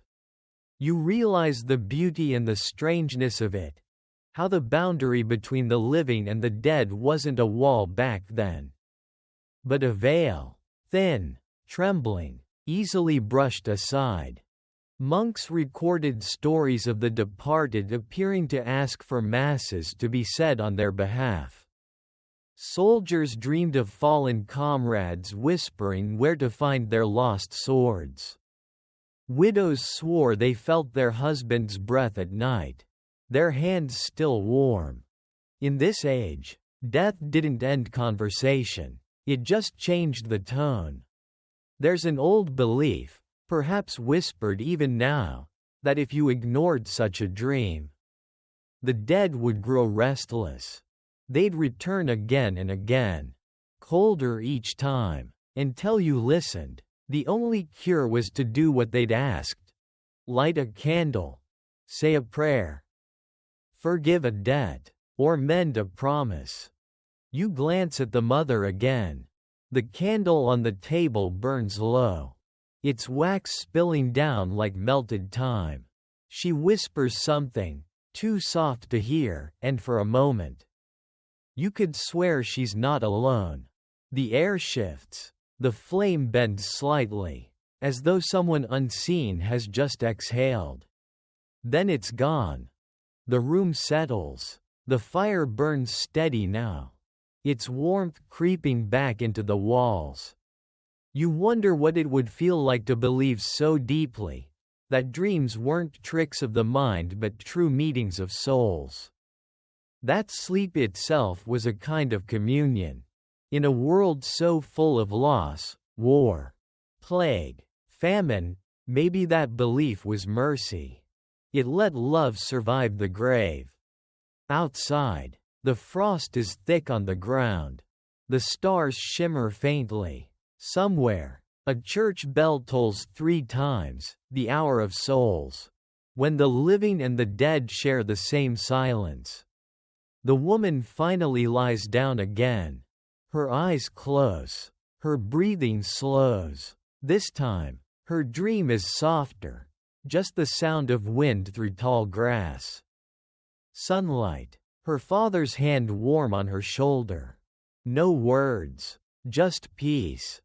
Tomorrow night, we'll linger a little longer in that realm between waking and gone, to the stories of sleep paralysis and the creatures medieval people swore came to sit on their chests and steal their breath while they dreamed. The warmth of the fire fades again, and the night thickens like a living thing. The cottage is quiet, the family asleep, but tonight, There's a different kind of stillness, one that feels heavy, almost watchful, the kind that makes even the shadows hold their breath. You can hear it in the rhythm of sleep, the slow breathing, the faint rustle of straw, the occasional sigh. And then, you notice something subtle. One breath catches, breaks, and never quite returns to normal. It's the father. He's lying on his back, eyes closed, face calm, but not peaceful. His chest rises once, then freezes. His mouth opens slightly, yet no air comes. His eyes flick beneath his lids. His body won't move. And you, watching, know this moment for what it is: sleep paralysis. But in the Middle Ages, it had another name: the night hag, the mare, or the demon on the chest. The father's breath quickens. You can almost feel the panic flooding through his body. He tries to shout, to lift his arm, to move even a finger. Nothing. The darkness presses down like weight made of air. His mind is awake, but his body is still trapped in sleep's invisible chains. And then comes the shape. It starts as a shadow in the corner. Nothing more than a trick of moonlight against the wall. But the longer you look, the more it seems to move, not walking exactly, but sliding. The air grows colder. You can almost hear a faint creak in the straw, the slow drag of something small and heavy.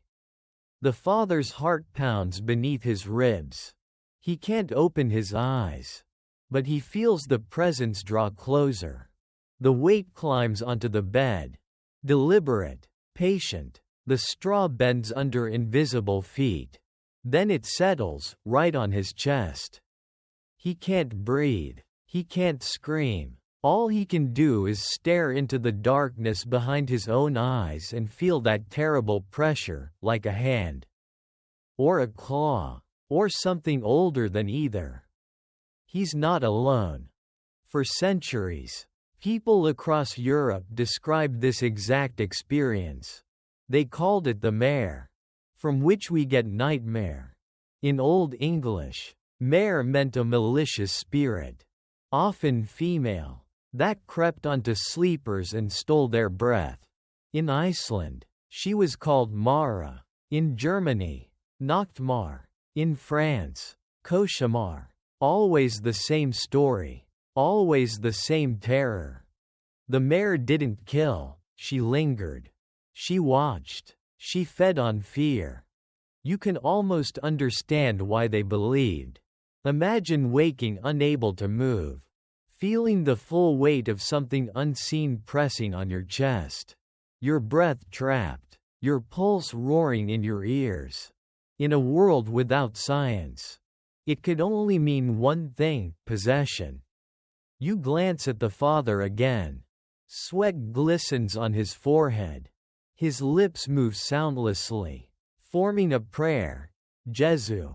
Libera me, Jesus. Deliver me. The pressure tightens once more.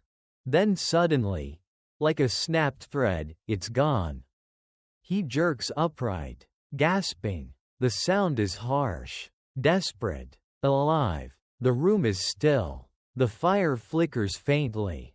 The rest of the family sleeps on, untouched. He looks around, eyes wild. For a moment, he doesn't know where he is. Then he sees the fire, the familiar walls, the quiet rise and fall of his wife's breathing. Relief crashes over him like rain. He presses a trembling hand to his chest. It was here, he whispers to himself, sitting on me. In the morning, he'll tell her what happened. She'll nod gravely, not surprised. Everyone has heard stories like it. The baker's son, the old shepherd's wife, even the priest once admitted that something had visited him, though he claimed it was only to test his faith. People had many explanations. Some said it was punishment for sins unconfessed.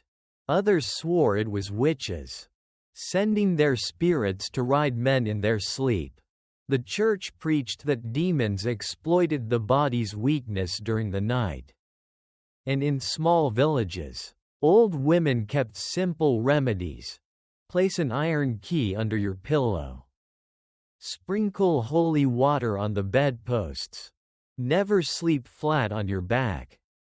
Science, centuries later, would call it a quirk of REM sleep, a misfire between brain and body. But back then, science and superstition shared the same bed. And even now, if you've ever woken unable to move, you know the truth. Reason arrives only after the fear leaves. The father lies back down, heart still racing. He knows he should pray again. But the words feel empty now. Instead, he stares into the fire until it blurs. Until exhaustion finally drags him back under. But this time, he rolls onto his side. You sit there, listening to the silence fill the room again. The night feels lighter now. The air thinner, as if the invisible weight has drifted away. But you can't quite shake the feeling that something lingers, watching. Waiting for the next still moment between sleep and waking. You think about all those who lived through nights like this. The ones who swore they saw a shadow crouching on their chest. Or felt fingers tracing their ribs. To them, it wasn't imagination. It was proof that the darkness had rules. And the body was never entirely your own. And maybe, in a way, they were right. Sleep has always been a surrender to mystery. To weakness. To something larger. Whether you call it the mare, the demon, or the science of dreams. It reminds you of one simple truth. Even in bed, we are never completely safe from the night. Tomorrow night, we'll leave behind fear and turn towards something gentler, the warmth of love. And how even in the harshest winters, people in the Middle Ages found comfort sleeping beside one another. Sharing breath and body heat is a small act of defiance against the cold. The terror of the night hag fades into memory, replaced by the soft rustle of bodies shifting closer together. The darkness no longer feels cruel, it feels crowded. Human, alive. The room smells of straw, wool, and breath. The quiet perfume of people surviving winter together. You're back in the cottage again. And the cold is deep tonight. The frost outside has thickened into white lace on the window. The fire burns low, its light trembling against the walls. And yet, inside the bed, there's warmth, because no one sleeps alone. The husband lies at one edge, his wife beside him, the boy pressed between them like a small ember of life. At their feet, the family's dog curls into a tight ball, its tail tucked under its nose. Every rise and fall of breath is a thread in a single rhythm, an unspoken pact between human and beast. We share the heat. Or we don't make it to spring. In the Middle Ages, this wasn't strange, it was necessity. Beds were rare and precious. Many families owned only one, and even when they had more, it made no sense to waste the warmth. Parents, children, servants, even guests sometimes shared the same space. They called it bundling or co-sleeping, though it was less a choice and more a law of the body. You can feel the closeness here, the press of limbs, the shuffle when someone turns. The quiet sighs that fill the darkness like lullabies. The air is heavy with human warmth, a kind of quiet miracle born from proximity. The boy stirs, mumbling in his sleep, and his mother shifts just enough to tuck the blanket around him. The father's hand moves without waking, finding hers under the fabric. A brief touch, half-conscious, more instinct than gesture. This is what warmth really meant back then, not luxury, but survival disguised as tenderness. Outside, the wind howls against the roof. The dog lifts its head once, growls softly, then settles again. The family doesn't wake. They're sealed together like stones in a wall, each one keeping the others upright. You think of how we imagine medieval life, grim, distant, cold, but in these moments, it's profoundly intimate. Privacy barely existed. The body wasn't a secret, it was a tool for endurance. People slept close not just to stay alive, but to feel alive.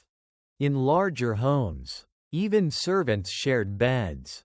Travelers at inns did the same. Strangers pressed shoulder to shoulder, learning to trust warmth before names.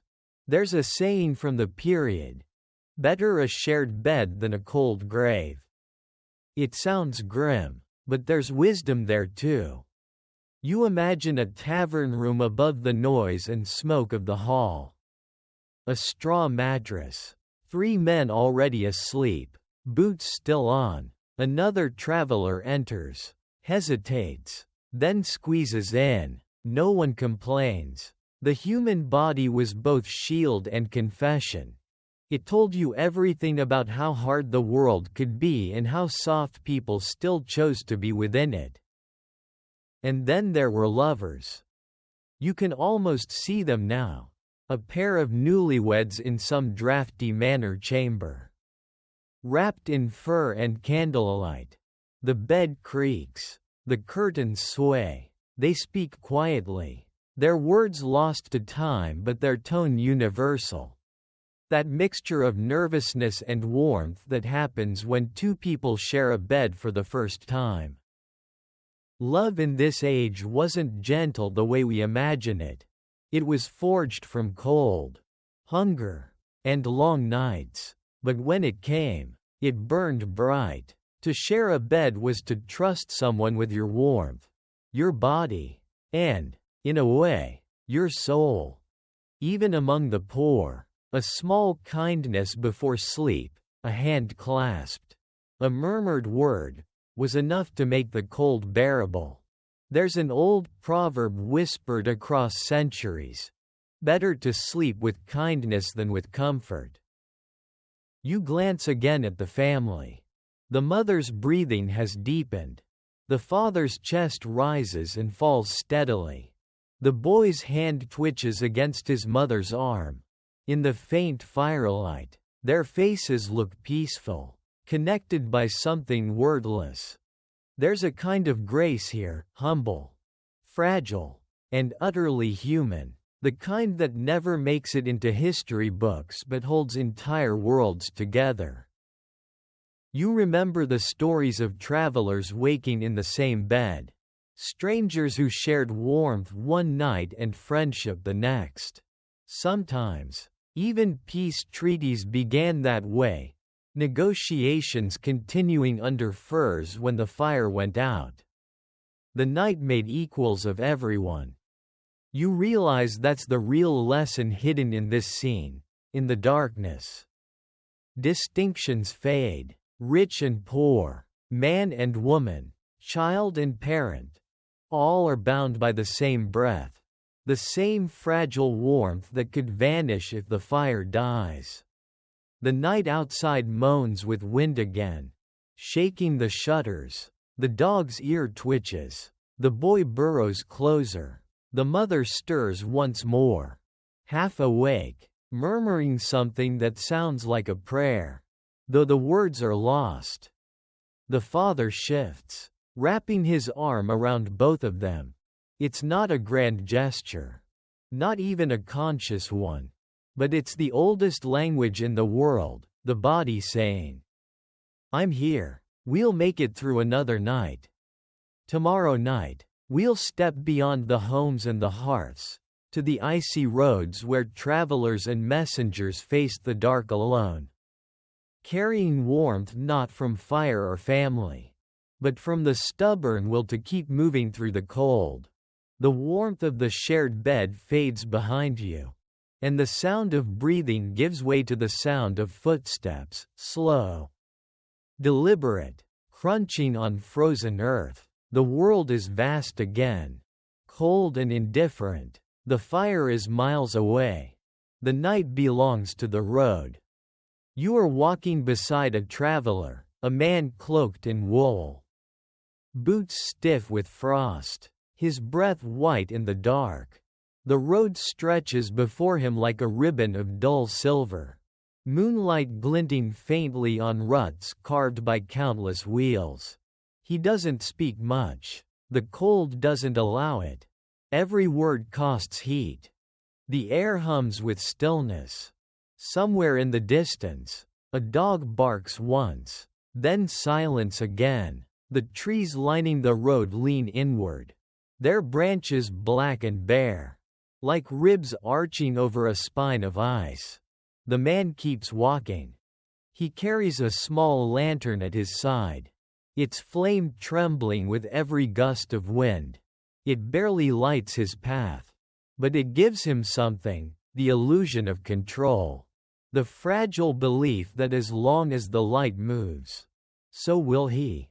In the Middle Ages, travel was always dangerous. At night, it bordered on suicidal. Roads were unmarked, filled with thieves, wild dogs, and sometimes worse, superstition. Yet people still walked them, merchants with wagons, messengers with letters, pilgrims bound for shrines hundreds of miles away. This man is one of them. A messenger, maybe, or a poor peddler on his way to the next market. His cloak is patched, his fingers cracked and bleeding. Still, he moves with the stubborn rhythm of someone who's walked too long to remember stopping. You ask him why he travels at night. He doesn't answer right away. When he finally does, his voice is quiet, carried away by wind, because the day is for others. He says, "The night is the only time no one asks me for anything." He smiles faintly, though you can't see it clearly. His words hang in the cold air, then vanish like breath. The moon slips behind a cloud, and suddenly, darkness swallows everything. The road disappears. The man stops. His lantern flickers. For a moment, you both stand there, blind, listening to the deep pulse of silence that lives in the spaces between sound. He mutters a prayer, something old and short, and strikes his flint. The spark catches. The lantern flares back to life. The relief is almost physical. That's what the night did to people in this world. It reminded them how small light really was. How fragile, how necessary. You walk together a while longer. The road curves past a frozen pond, smooth as black glass. The man pauses to look at his reflection. They say spirits walk on nights like this. He murmurs, souls that never found their way home. He taps the lantern gently. This helps them see the road. He's half joking, half believing. In this time, that's how faith worked, balanced between fear and hope. He trudges on. His boots crunch against ice. His steps slow but steady. Each breath steams upward like a ghost of itself. You realize how much of medieval life depended on motion. To stop was to freeze. To freeze was to die. The night rewarded those who refused to rest. After an hour, or maybe two, the man spots a shape ahead, a small stone building, barely visible in the gloom, a roadside chapel. He exhales sharply, almost a laugh. "Sancta Maria," he says, still standing. You approach together. The door creaks open, revealing a single candle burning before a wooden cross. The light is faint but holy. Or maybe the same thing. Inside, it's warmer by a degree, just enough to remind the body that comfort exists. The man kneels, crosses himself, and whispers thanks, not for miracles, just for not dying yet. You sit with him in the silence that follows. Outside, the wind howls through the cracks in the stone. The candle flickers, bending sideways. The flame trembles, but it doesn't go out. He looks at you then, eyes reflecting that light. When I was a boy, he says, my mother told me every candle is a promise. You keep it burning, and the night keeps its distance. He touches the flame briefly, the heat stinging his fingertip, and smiles. It's still true. You can almost believe him, because in that small, cold chapel, between the black road behind and the endless dark ahead, the flicker of one candle feels like enough. When he rises to leave, dawn is still far away, but the eastern sky has softened slightly. Its edges gray instead of black. He steps outside, shoulders his pack, and starts walking again. His lantern glows faintly, the tiny star of a stubborn soul. You watch him go until he's swallowed by the road. Then you look back at the candle in the chapel window. Still burning, still defying the dark. You realize this is what kept the world alive through those winters, not power. Not wealth, but persistence. The simple, human act of lighting something and walking forward. Tomorrow night, we'll follow that candlelight back into the world of those who waited, wives, lovers, and families, who measured the long hours of night by absence, hope, and the sound of footsteps that might never return. The man with the lantern fades into the mist, and you turn back toward the homes he left behind, the places where others wait. Because for every traveler walking a frozen road, there's someone sitting by a fire, listening for footsteps that may never come. You step into one of those homes now. The air inside is thick with quiet. The hearth glows faintly, but its light barely reaches the corners. A woman sits close to it, hunched forward, her shawl drawn around her shoulders. Her hands are busy spinning thread, but her eyes keep lifting toward the door. She's not spinning to pass the time. She's spinning to fill it.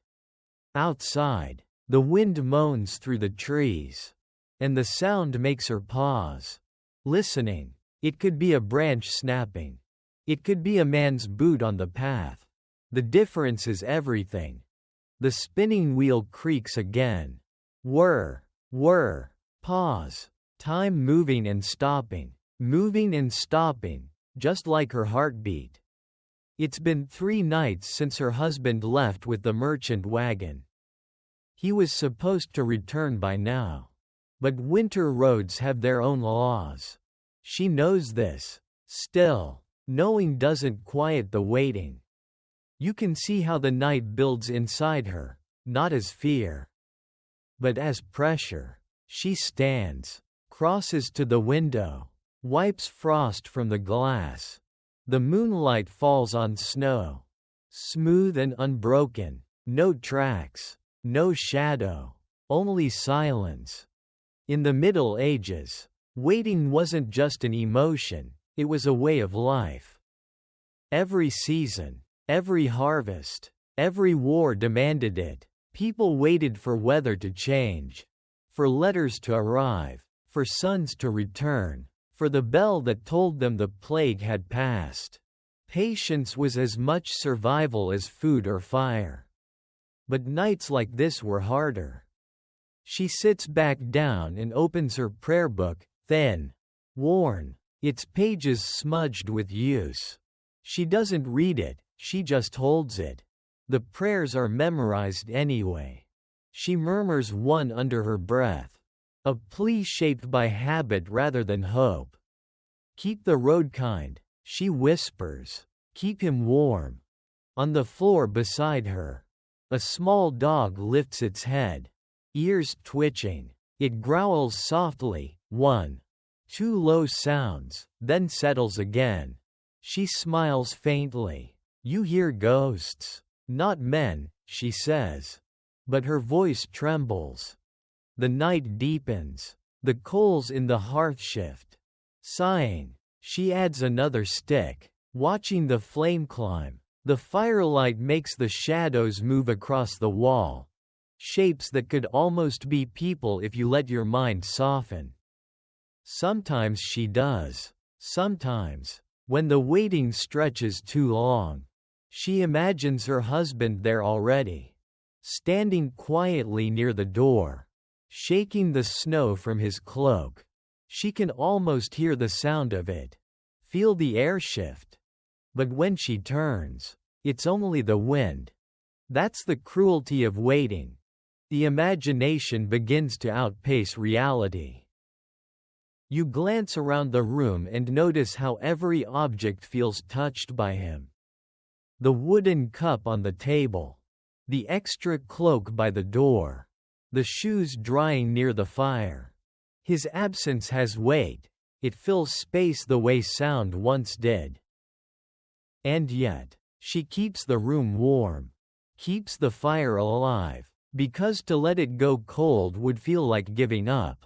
In medieval superstition, an untended hearth could invite misfortune.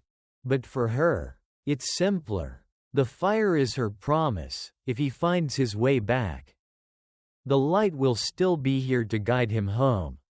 She finishes spinning the last length of thread, sets the spindle aside, and sighs. The candle beside her burns low.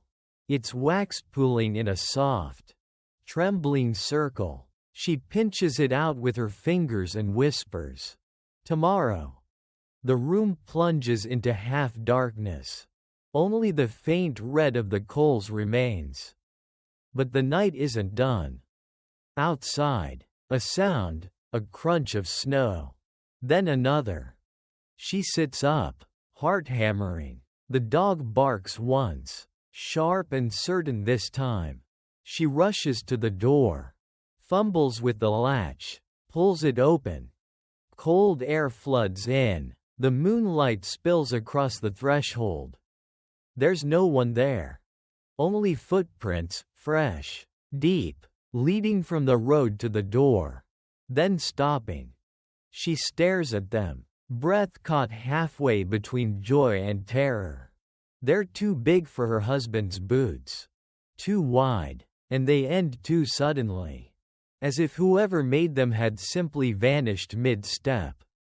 Her pulse slows. The dog whines softly. She closes the door and leans against it, trembling but silent. There's an old belief she remembers in that moment. Sometimes, the dead walk home first to show the living the way. She looks at the hearth again. The coals have dimmed to almost nothing. Slowly, she kneels and stirs them, breathing new life into their glow. The warmth grows, just enough to push back the cold. Keep the road kind, she whispers again, for all who walk it. You realize that's what waiting really was in this world, not the absence of motion, but a kind of prayer you lived inside. Each small act, spinning, tending fire, listening, was a way of saying, "I believe you'll return." When she finally lies down, her sleep is shallow. Every gust of wind could be footsteps, every silence a message, and though she doesn't know it yet, miles away on the same road, her husband walks through the same moonlight, the same cold, whispering her name into the wind. Tomorrow night, we'll follow him home, and explore what it meant when the night finally did end. When morning came not with warmth, but with the quiet exhaustion of people who had survived one more winter's darkness. The night thins at last. The black begins to gray, and the frost on the roof beams glitters faintly like salt. You can feel it, the world holding its breath before morning. The strange stillness that always comes just before the first sound of life returns. You step outside the cottage. The air is sharp enough to sting your lungs. But something in it has changed. It's not warmth, just permission. The darkness has loosened its grip. Somewhere down the road, a rooster stirs and cries out. His call rough but triumphant. It echoes through the valley, rolling over frozen fields and sleeping huts. Doors creak open, shutters shift, and the first thin curls of chimney smoke rise into the pale sky. Morning has come. But for the people who lived through the long medieval nights, morning wasn't a celebration, it was survival. You didn't cheer for dawn. You thanked it, quietly, with aching hands and a whispered prayer. You walked toward the village square. The world looks softer now, blurred by fog and breath. A few figures move through the mist, farmers with rakes over their shoulders, women with baskets of firewood, a boy carrying a jug of milk so heavy he has to pause every few steps. No one speaks much. The first hour of day is sacred, part exhaustion, part disbelief that the night really ended. You pass the house of the woman who waited. Her door is still closed, but thin smoke drifts from the chimney. She must have kept the fire alive after all.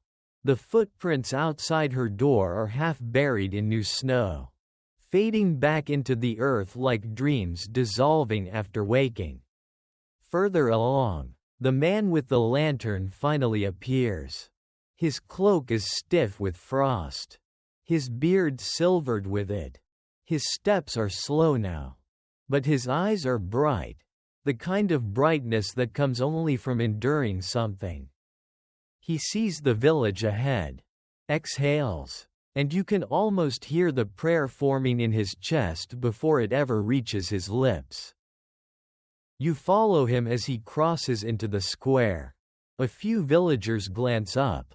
Someone nods. No one rushes to greet him, no one needs to. In this world, returning home in one piece is the only story worth telling. He walks straight to his house. The door opens before he can knock. His wife stands there, pale from sleeplessness, her eyes wide in disbelief. For a heartbeat, they just stare at each other, two people who've lived the same night in different ways. Then he steps forward, and she presses her face into his chest. And everything that words can't say is said. You turn away. Some moments aren't meant to be narrated. The rest of the village wakes around them. The baker lights his oven, coughing as the first puff of flour hits the smoke. The blacksmith stokes his forge, the ringing of hammer on metal echoing through the cold air, a sound as old as dawn itself. Children chase chickens through slush. A dog barks. Someone laughs, softly but real. And yet, even in daylight, the memory of the night lingers. The fear, the waiting, the quiet prayers, they don't vanish. They sink into the rhythm of life, becoming part of it, because in the Middle Ages, darkness wasn't an enemy you defeated, it was a companion you learned to live beside. You notice how the light looks different here. It's not the golden blaze we imagine. It's pale, thin, almost shy, like a guest entering late. It doesn't erase the shadows, it mixes with them. The world is half light, half memory. The father sits by the fire now, his son on his knee. He tells him, in the simplest words, that the night is gone. The boy listens, wide-eyed, as if gone is something you can see. The mother sets bread on the table. The crust hard but warm. The air smells of smoke and life. You realize that for them, every morning was a victory, but a quiet one. There were no trumpets for ordinary survival. No songs for those who simply woke again. And yet, that's what civilization was built on. People who endured the dark without breaking. Outside, the bell in the church tower rings once, twice, then a third time. Its tone is rough but steady. The monks begin their morning chant, faint at first, then growing, their voices threading through the air like light through fog. The man with the lantern hears it and smiles. His wife does too. They don't join in, but they don't need to. The music belongs to everyone who's still here. You step back into the open road. The snow crunches softly beneath your boots. The light grows warmer, turning the frost to water. The smell of thaw fills the air, wood smoke, bread, the faint sweetness of morning. The night has ended, but not forever. It will come again, as it always does, and they'll meet it again the same way, with fire, with prayer, with stories, with each other.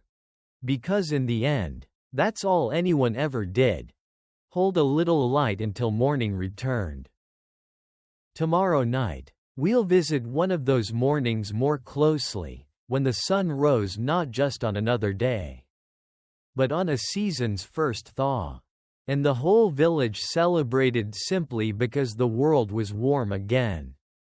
The first light of morning has ripened into something gentler now. The sun, pale and slow, glows like a coin buried in clouds. The village smells different, the sharp tang of frost replaced by damp earth and the faint sweetness of thawing straw. Winter is loosening its hold. You walk through the square again, and for the first time in months, water runs freely in the ditches. Thin rivulets snake between stones, catching the sunlight and turning it to silver. The sound is small but miraculous, the quiet song of movement returning. Children splash in puddles with the reckless joy of those who've forgotten what cold truly meant. A woman hangs damp blankets outside her house. Her fingers red from the effort but her eyes bright. Chickens wander again, uncertain of this strange wet ground. Even the dogs seem lighter. Tails wagging, their breath no longer steaming. The first thaw was more than a change of weather, it was an awakening. For medieval people, spring wasn't marked by a date on a calendar. It arrived like grace, unexpected, unearned, and fleeting. One day the world was stone. The next, it sighed. You could feel it in the air. A softness that crept under doors. A promise whispered through mud and melting snow. At the edge of the village, the river has begun to move again. For months, it's been a slab of ice, the color of dull pewter. Now cracks have spread across its surface like veins, and the water beneath breathes again. It gurgles softly, shy at first, then louder as the day warms. You stand beside the ferryman, an old man wrapped in a patched cloak. He leans on his oar and watches the ice break apart. Every year, it feels like a resurrection. He says, the river remembers how to speak. He gestures to the sky, and the crows return to argue about it. Indeed, they do. 3 of them circle above, their cries loud and petulant. It makes you laugh, the sheer normalcy of their noise after so much silence. The villagers gather near the bank to watch. It's not a festival yet, too soon for dancing, but there's a quiet awe in the way they stand shoulder to shoulder, eyes following the water, for a season so often associated with hunger and sickness. Winter had an odd beauty. But spring meant mercy. You look closer at their faces. The lines of worry haven't vanished, but they've softened. The light touches them kindly. A boy kneels by the edge of the water, dipping his fingers into the stream. He gasps and laughs at the cold, then calls to his friends. Soon half a dozen children are there, tossing twigs into the current, watching them drift like ships. One of the mothers calls out a warning about fevers, but she's smiling as she says it. The sound of laughter rises, bouncing off the walls of the nearby cottages. You turn toward the fields. The snow there has thinned to ragged patches. Beneath it, green shoots are waiting, the first fragile blades of new life. The farmers walk among them carefully, pressing the soil, muttering calculations about how soon they can plow. Each step is a mix of hope and math, prayer and labor. The thaw meant work, endless, backbreaking work, the kind that began before sunrise and ended after dark. But it also meant the end of stillness. The body could move again. The earth could give again. Near the monastery walls, a monk opens the door to let in fresh air. His robe flaps in the breeze. He squints against the light, then smiles. The bells begin to ring, not for prayer this time, but for gratitude. Even monks, bound by silence and ritual, couldn't help celebrating the thaw. Inside the church, the smell of cold wax gives way to something floral, the faint perfume of early herbs kept hidden through winter. The sound of chanting drifts out through the open door, blending with the calls of birds. You realize that in a world so hard, moments like this weren't taken for granted. The thaw was proof that endurance had meaning, that the dark wasn't forever, that faith, whether in God or the soil or each other, had been enough to see them through. Back in the square, the baker wipes sweat from his brow, smiling as the first loaves of the new season rise in his oven. The air smells like yeast and smoke and relief. A young woman hums as she carries bread to her neighbors. Even her humming feels like sunlight.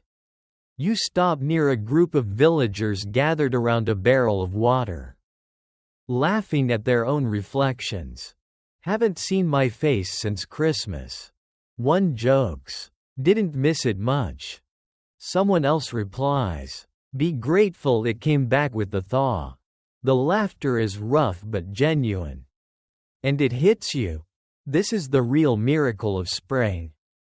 Not that the ice melts, but that people do. Their faces open, their voices return, their hearts remember warmth.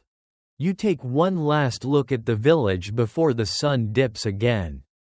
The light glows soft and gold, turning puddles into mirrors. The sound of water and laughter mixes with the sigh of wind through open doors.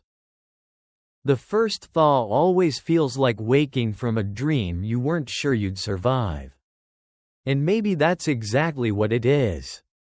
Tomorrow night, we'll step into what comes after the thaw, the celebration, the renewal, the festival of warmth that reminds everyone that life, fragile as it is, always insists on beginning again. The thaw has done its quiet work, and now the village hums with something new, anticipation. You can feel it in the air, that subtle pulse before celebration. When life seems to stretch and remember its own heartbeat again. The fields are soft with mud. The river runs clear. And for the first time in months, laughter carries without echoing. Tonight, they'll celebrate. You follow the villagers as they gather in the square at dusk. Arms full of wood, straw, and bundles of dried twigs. The cold isn't gone yet, but it's losing. You can see it retreating in the faces of the people, replaced by a hunger not for food, but for joy. This is the festival of warmth, part prayer, part rebellion. No one remembers exactly when it began. The church pretends it's about Saint Brigid or Saint Walburga. But everyone knows it's older than that. Older than saints. Older than the stones they walk on. It's the night when people thank the fire for coming back. At the center of the square, the men stack wood into a tall pyramid, almost as high as a man's shoulders. Around it, children scatter straw and dried herbs.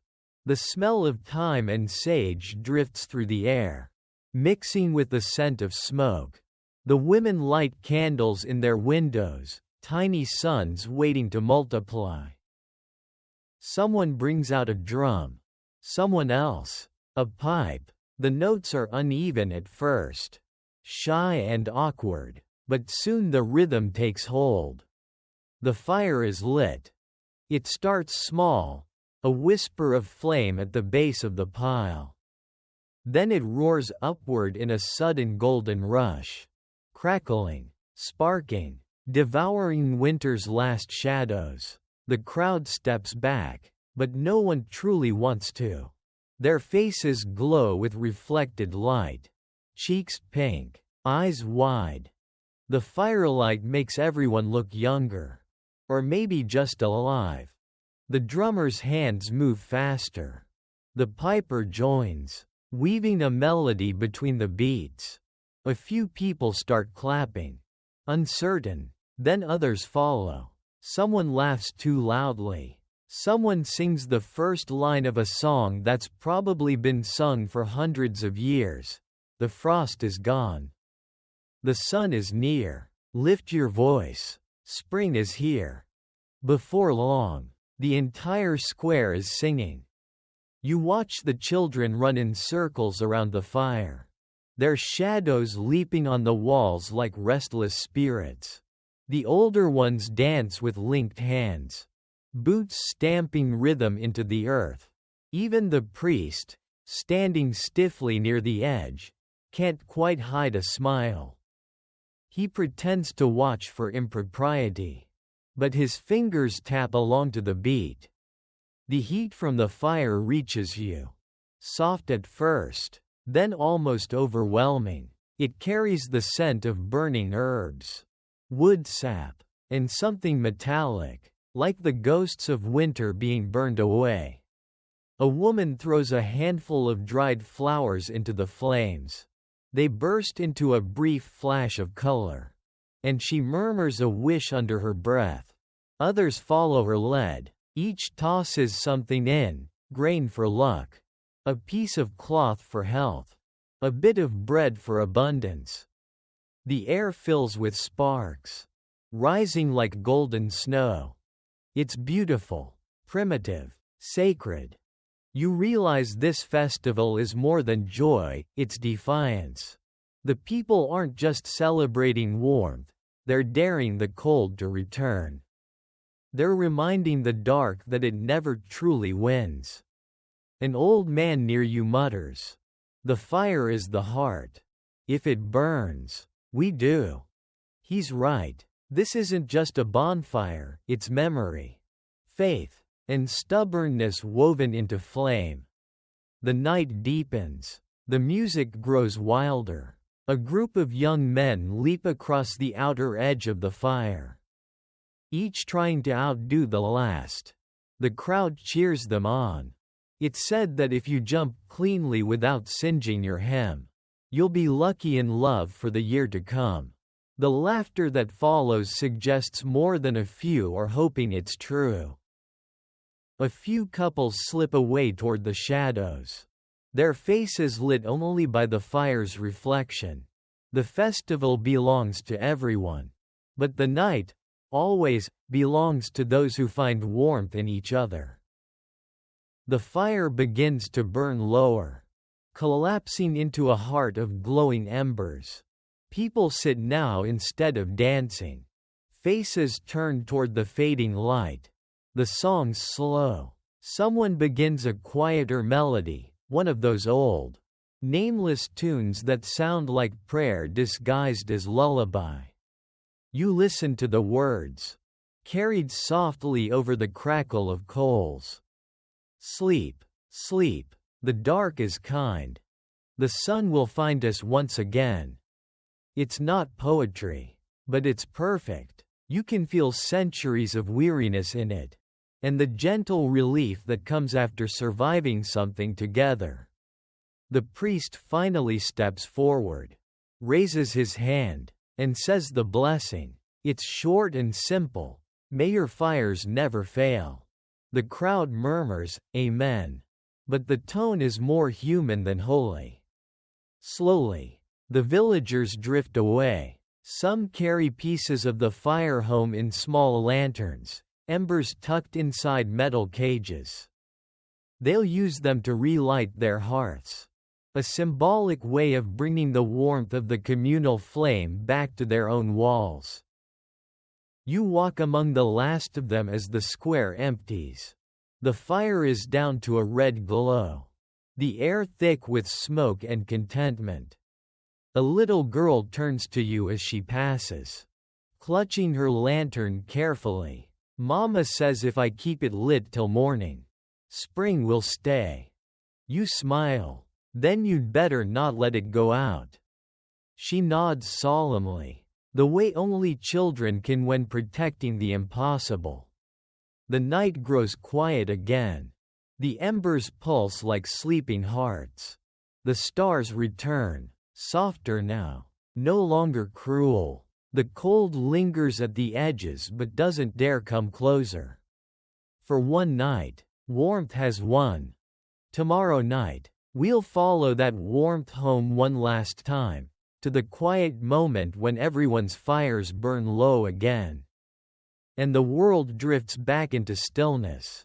A gentle close to the long story of how people, huddled in wooden huts through brutal winters, learned not just to survive the dark, but to love the night itself.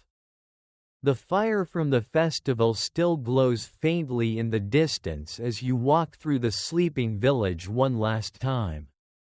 The air has cooled again, but it's no longer the cold of cruelty. It's the kind of chill that reminds you you're alive. The smoke drifting from chimneys smells of pine and bread and endings. Most of the doors are closed now. The lights inside dimmed to soft, amber halos. Somewhere, a dog sighs in its sleep. Somewhere else, a baby fusses, then quiets. The great noise of the day, the laughter, the songs, the fire's roar, has dissolved into a steady hush. You pause at the edge of the square, where the bonfires remain still smolder. The ashes glow with that deep, hypnotic red that looks almost like breath. You can feel its warmth on your face. Gentle and fading, the villagers' footprints have filled the ground. Circles within circles, a map of joy pressed into the earth. The night belongs to them again. You walk slowly through the quiet streets. The wooden huts line both sides like guardians, simple, sturdy, alive with their own creaks and whispers. Inside, families are already asleep, bundled close beneath furs and wool. The same rhythm you've heard all along rises again, the breath of survival. You pass the cottage of the woman who waited. Her window glows faintly, one candle still burning. Inside, she and her husband sleep side by side, hands still almost touching. Their little dog curls near the foot of the bed, tail flicking as it dreams. The candle will burn itself out before dawn, leaving only smoke and a trace of wax. But for now, it stands like a tiny star between them, keeping the dark kind. Further along, the blacksmith's forge is cold, his hammer resting by the door. The baker's oven is dark too, though the smell of bread lingers in the air. The ghost of warmth. The priest's house is silent, even faith needs sleep. The whole village lies wrapped in the same blanket of darkness and trust. You tilt your head and look up. The sky is endless, thick with stars, bright, near, almost too many. You think about how often they must have looked up at this same sky. These people who lived and dreamed under wooden roofs, who feared demons and prayed for light, who built fires and families from nothing but endurance. The stars must have comforted them, or maybe they reminded them how small they were. Either way, they watched. You remember the sounds of the long winter nights, the wind scratching at shutters, the whisper of prayer, the low hum of a mother soothing a child. You remember the warmth of bodies huddled close, the flicker of firelight turning straw to gold, the breath of sleepers misting in the air. You remember the way fear softened into faith, and faith into peace. The medieval night was never silent, it was full of life. The slow pulse of a world learning how to rest. You stop beside a frozen puddle, now half melted from the day's thaw.